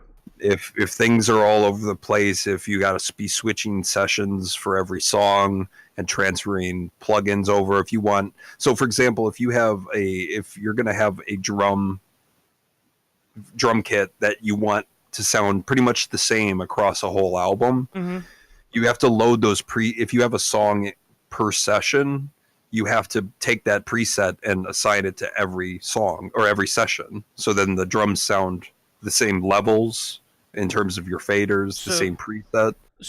So how I would imagine I would do it is, if I were to write an album, I would keep it all in the same project, especially for you. Exactly. If you wanted to kind of have clean transitions. Exactly. And the drums, obviously change tempo, time measures, anything like that, or time signatures. But yeah, you would want. I have my drum kit, and I would keep the same kind of kit, but obviously, if need be, change levels or anything like that. Yeah, absolutely. Sometimes you need like, for example, in Superior Drummer 3, that's the drum program I use, and the kick drum I'll use. So there's the velocity curve in the kick drum. I'll actually enable that, and when the song is very high pace, there's a lot of double kick, I'll actually turn the velocity down, so then the sustain of the kick drum is shorter, so it doesn't ring as long. But when there's a song that's slow and heavy and there's not tons of kick drum, I'll actually turn that off, so then the sustain of the kick drum will actually punch through and ring. So sometimes you gotta evolve your presets per song if you want. Gotcha. But I really comes down to organization. For me, that's the one thing that I learned across time. I got you. I just loaded up Superior Drummer 3. I haven't really messed with the velocity curve. I've messed with the envelope and offset little bit. Maybe it's the one that looks like there's a diagonal line going from top left to bottom right. No, that's velocity curve. Okay. I think the offset envelope basically holds on to the sample longer, or shorter. And so I'll have to look into that. The velocity would probably be the one, but that's just an example. But yeah, going back to what I've learned is organization saves you at the end when you're trying to mix 200 tracks together. It's way easier on your ears and your brain and your body if you can load up the session and just mix versus like, oh shit, I gotta load this up and then okay, this sounds good, now I gotta close this down and load up another session, try this out. The songwriting stuff that I've learned over the years, that's the same thing that every other musician learns, in the sense of, I've been writing a lot of music over the last few years, so there's definitely, when people say like, oh, this album sounds a lot like the last one, and like, well, that's because there's 3 months difference between the albums. Right. In terms of like where I left off versus when I started the next album is not very far. It's not like 3 years for me to sit and ponder how I'm going to change my vibe. It's more or less like, well, let's pick up where we started and try to make different music, maybe a little bit better. It's all part of the game. Gotcha. A few more questions. So one, this will be a quick one. Does Dave take voice lessons? No, he does not. Okay. Natural talent. Natural talent. Natural talent. Do you master all the Mechina albums? Yes. Okay. That was one fan question we had. Now this question I brought up, not really brought up, I kind of did in the Facebook group, about remember that one video you did where you documented your studio? Yeah, was that the Water Life one? Mm-hmm. Yeah. Where I remember that. Would you ever be open to documenting Mechina's creative process for a new album, or even just a studio walkthrough, an up-to-date one? I suppose. It's not something that well, it really depends on logistics. It's what Mechina's studio project timelines is more of a shotgun blast. It's very like everything kind of happens all at once. Quickly, and it's not this big contemplative, long drawn out process of Dave and I sitting around lounging in chairs contemplating concepts for 4 hours of like, well, what do you think about that snare? It's like, just use the snare. We'll figure out the tone for the snare later, man. It's like most of the longest time frames that we usually have are like writing lyrics. It's like, okay, let's sit around and we're going to talk about, what does this song mean? Do we have a storyline going across this album? Because sometimes I have a general idea of what the next album's going to be, but in the order of the songs that I wrote orchestrally do not fit it anymore, in the sense of like the first song I wrote for the new album orchestrally wise, I was like, okay, at the beginning when I started it, I was like, okay, well, I'm gonna write what I would think would be the first song of this album. Okay. Carry on 5 months later, I'm looking back, and the last song that I wrote is actually the one that I want to put up near the front. I got you. So I don't sit around and contemplate too much about let's make sure we get. It goes back to what we've said a lot over the last few years, is like, we got to have relatively decent songs. And all the lore and all the fluff afterwards is important, but I don't want to get too ahead of myself in there and jeopardize the song for that. So a lot of the times, if a camera crew came in and was like, hey, we're going to watch you do stuff do today, they're just going to be seeing me click around on a keyboard for 6 hours working on drums. I mean, it's not like a normal band. So Gotcha. it would be.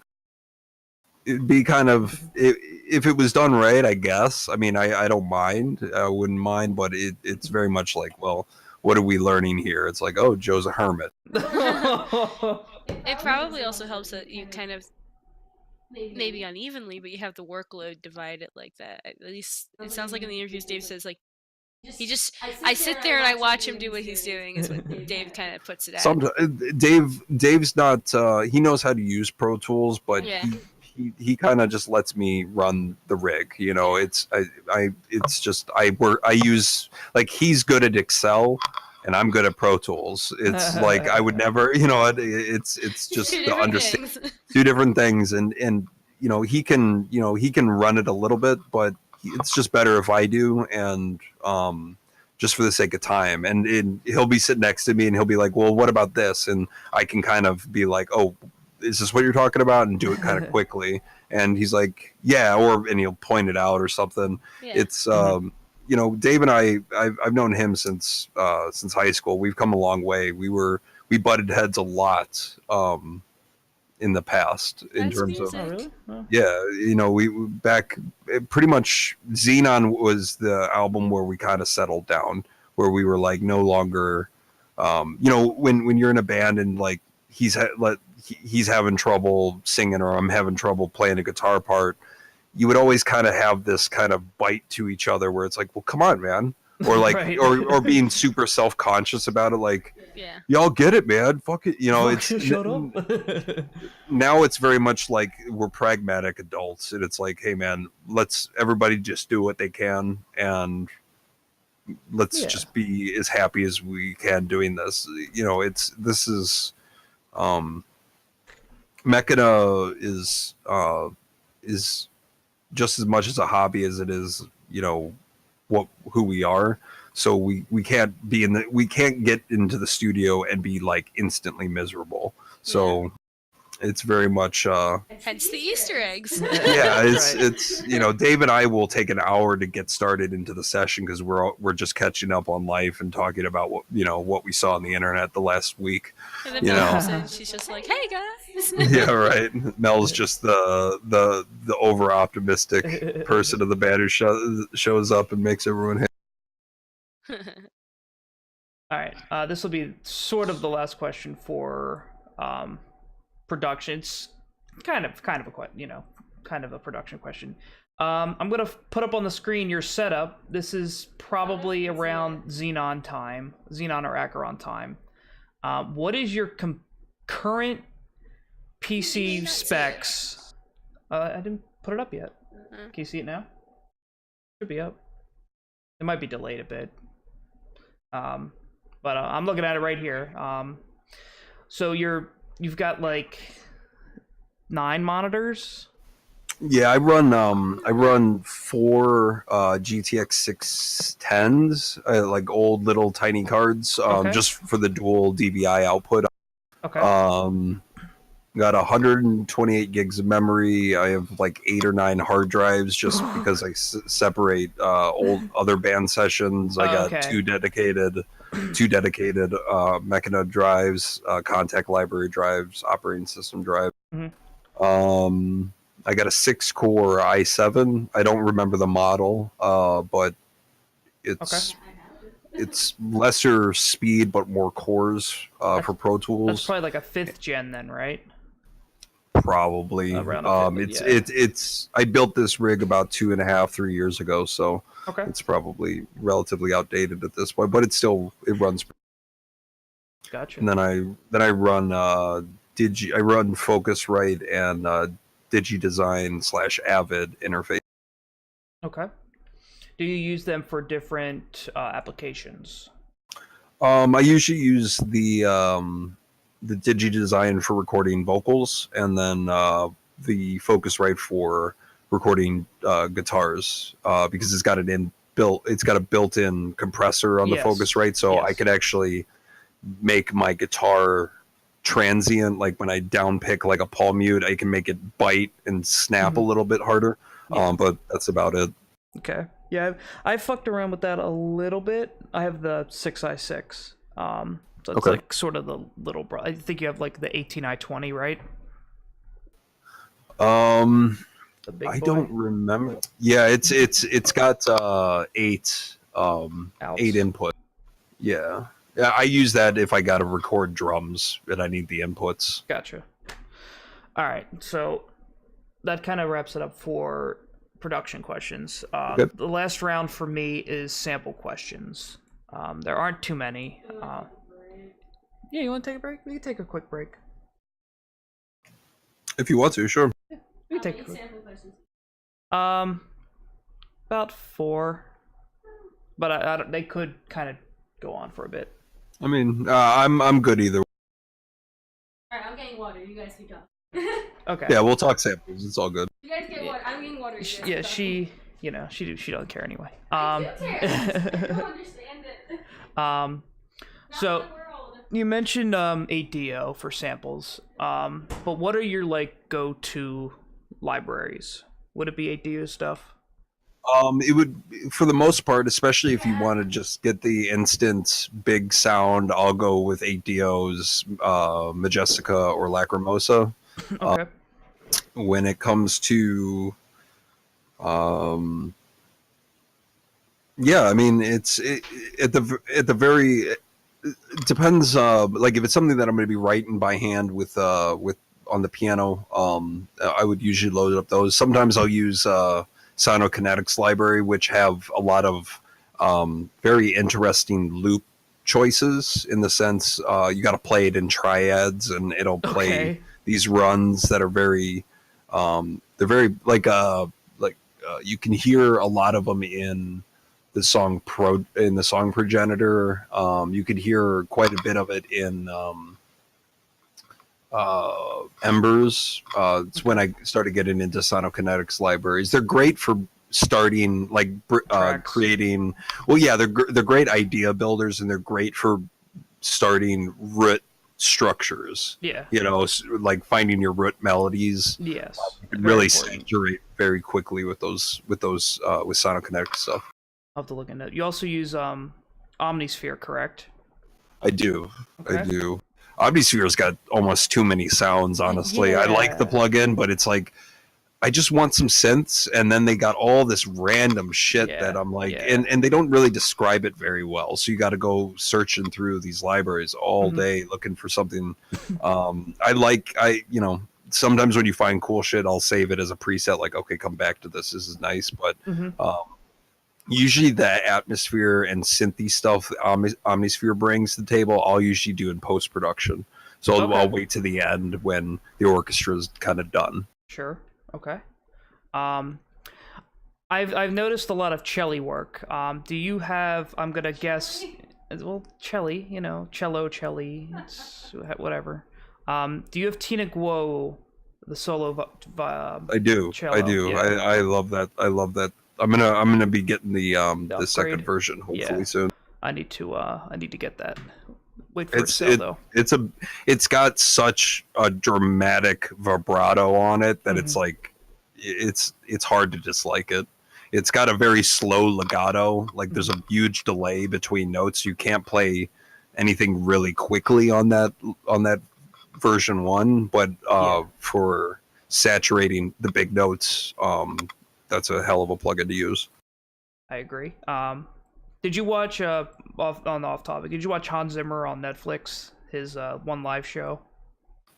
I think I've watched that. I've watched a bunch on YouTube. I don't think I've watched it on Netflix. Oh, the whole show was really good. Is it the one where he did? Was it Inception, or was it the thing where he? It was like 2.5 hours. He played all of them. It was like 2.5 hours. It's really good. I think I remember watching them doing the practice. Oh, okay. Where they were in that little practice room warming up for the show. I don't know if I saw the whole video, but I remember seeing. Okay. Hans Zimmer's such a goddamn beast. Yeah, you're right. I play him at work all the time, and everyone's annoyed by it. They're just intimidated by all the brass he uses. Yeah, man, they put on all this like nonsense. I love it. Ghetto shit, and I'm just like, turn that shit off. Here's some French horns. Yeah, take these French horns. I like them. Get cultured. Yeah, get cultured. Get cultured. That's what my dad would say. Next question would be, how do you learn about new libraries? Do you use VI control? Do you use YouTube? Um, Yeah, do you watch any? Like, I watch like a lot of people. Like, I watch Daniel James. I watch Ashton Gleckman. I watch Dirk. Who else? I think that's it. honestly, I kind of keep up with the companies that are making them, and Okay. just kind of see if anything new pops up, and then kind of listen to the walkthroughs from the site and kind of Okay. see how they play. I mean, I'm at a point now where I'm not particularly in need of more plugins. Right. They have to be very specific for me Sure. to want them, and they have to be very very they either have to be like changing the game, like like, oh wow, that's really awesome, I need to use that, or it's like, man, I need something very specific, like that Chelly, Mhm. like Tina Guo's Chelly is very specific. Speaking of like game change, I don't know if you saw. I'm gonna reference Orchestral Tools again. They're releasing a new free, like plugin that will take the orchestral tools libraries, and make you take the wave files and actually edit them in this plugin. Ooh. It's really pretty cool. If you look it up, they had their thing at NAMM. Oh, speaking of NAMM, you went to NAMM like what, 2 years ago? Yeah. You haven't been since. I haven't been since. I mean, it's a lot of walking, honestly. Yeah. A lot of walking. It's nice. I mean, Anaheim's really warm in the winter. But I'm not much of a fan of LA, and overall there's too many cars, a lot of traffic, things Not are wrong there. expensive. So, it's a decent time. I just haven't. Alright. I mean, when I think it's in January, late January. So I think the year after I went to NAMM, some logistics got messed up and I couldn't make it. And then the year after that, I was really deep in the compendium and I just didn't Yeah. have an interest. And then this, it just passed. NAMM just passed. I've been kind of dealing with other life stuff, so it's more or less like it's not something that I'm, I'll just go on YouTube and look at shit if I want to. It's NAMM's a good time, but I don't have the you kind of, to have a really good time at NAMM, you kind of got to know a lot of people. Yeah. So it's more or less, otherwise you're just fanboying out Right, at people at shit you can't afford. I'd love to go because obviously it's a good time. I mean, it's worth going to at least once. I mean, I'm not much of a social pariah, really. I don't really like, I'm not much for walking up to random people and talking to them. So Yeah, sure. it's one of those things. Like if you go and you don't know people, expect to just kind of walk around. Right. I just want to get a feel for other instruments because I only have my Kiesel, so. Yeah, there was some crazy looking guitars in at NAMM. There was one guy, I think he was German. He was making these guitars that were like, the whole paint on them was like this emerald. It was like made out of certain types of rocks and crystals and shit. Oh, I've it was seen the them. weirdest. Yeah. Oh my god, Yeah, seeing them they're in cool. person will blow your mind. But I was like, I'm not even gonna ask how much this guitar costs. This is 25 grand. Yeah, really. It's like, dude, I at the time I was like, I need another car. Right. Yeah. Right. I need another car. Yeah, you're a car guy. You have your Mitsubishi, right? Yeah, I kind of fell off. Cars are an expensive hobby. I But don't yeah, know. I don't even want used to into be it. big into that stuff. Yeah, I wouldn't. Yeah, I wouldn't fall like- into that. We'll talk about that another time. Yeah, I just want a car that won't crap out on me and I can have for a You good get- odd years. Yeah, when you have a fun sports car, those things are not reliable. Yeah. You gotta. Yeah, it's you gotta take. If you want a fun car, expect it to be unreliable. Yeah. Get a truck. Yeah, exactly. Just get something with 4-wheel drive that can handle the snow. Right. Yeah, it was like negative what, 20 up there a few weeks ago? Yeah, it was ungodly out here a few weeks ago. I'm really looking forward. So, we've been shafted this winter. We haven't like gotten much of any decent snow. Oh, you guys are lucky. It's like a straight up blizzard out right now. Oh, I wish, man. I want a blizzard. No, you don't. I want a blizzard. I love snow. A blizzard's fun for about 3 hours, and you're like, I got snow in my shoes. Go out. I got work. I gotta go. I'm out of bread and milk. Right. My fingers are frozen. Your computer stops working because your studio's frozen. I'd be upset then if the power went out. Like, get this blizzard out of here. If the power goes it's out. luckily we haven't lost power too often. I live kind of out in the sticks. On the sticks. So sometimes you just lose power when it gets cold and windy. Things get knocked over, and you gotta live by flashlight for a few. Right, live by flashlight. That's right. One kind of last question. Yep. Xenon is probably it's definitely my top 10 albums ever. It's my favorite Mechina album. I want to talk about, if you remember, how did you write Xenon? Xenon's the sound that you hear in Xenon, it's very spastic. It's very all over the place. It's very risky, I think, because if you listen to like Empyrean to Empyrean to Xenon, you can tell there's a different writing process. Huge production and just song structure difference.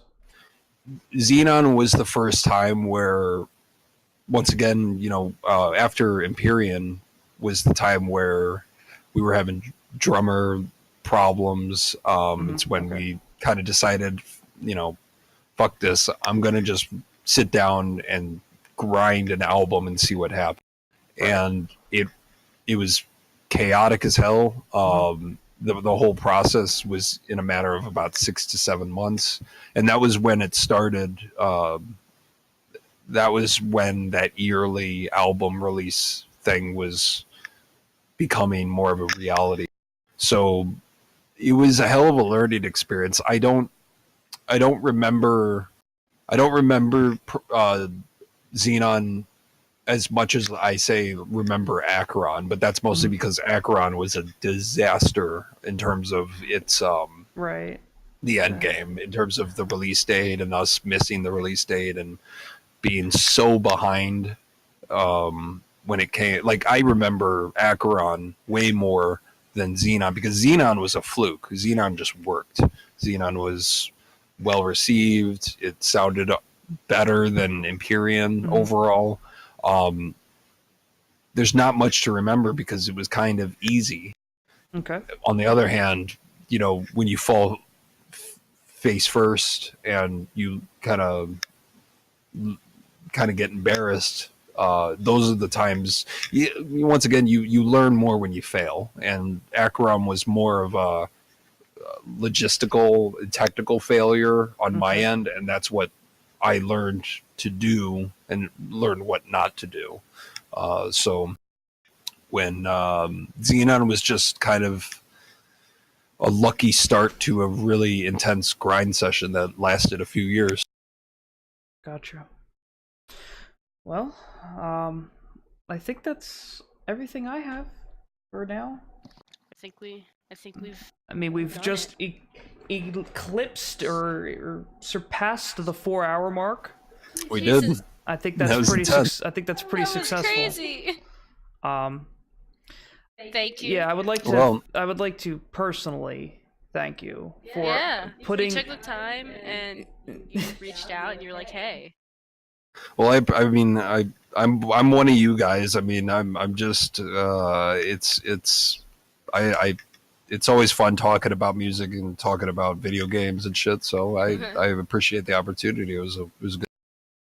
This is the first time we've ever done something like this, so I'm glad everything's working too. Yeah. I can't wait to see how big this video file is gonna be. Oh god, that upload though. Keep an eye out for it. If you share it with Dave and Mel, be like, listen. You don't have to watch the whole thing. You've already lived it, but yeah, right. Space Fam. Oh, that was you. Oh, I thought that was someone else. No. One final thing I'll say is just how important and how inspirational Mechina is for me. You know, when I first heard it back in college, I just entered college in 2013. I heard Empyrean, and I was just like, hot damn, this is good. And then I just kind of, you know, I kept following you guys, and like I said before, you guys have never disinterested me in any way. Well, it's a hell of a journey when you think about how short of a time span it's been. You know, 2013 wasn't that long ago if you think about it, but a lot's happened since then. So it's we've had a very interesting short-term experience, I guess. And I think a lot of the fans kind of the yearly grind of albums has been a big proponent of why Mechina's kind of been taking off in a sense. It's Right. Everyone's got, you know, something to look forward to, and it's pretty consistent. It's not like the traditional, hey, we got to wait 3 years for another album or longer. Right. Tool. So Tools with 13. it's been a good time, and I always appreciate anyone who sticks around and shows support. Is it's more than I could have ever asked, so I appreciate you guys too. So if you guys are, if 3 years or 3 more albums ahead, we'll do this again. Yeah, right. Well, we could do it again. I mean, right now we're about 70% done with the next album, so I just need to get my act together and get that last 20% done before we wrap it up. Yeah. And hopefully, awesome.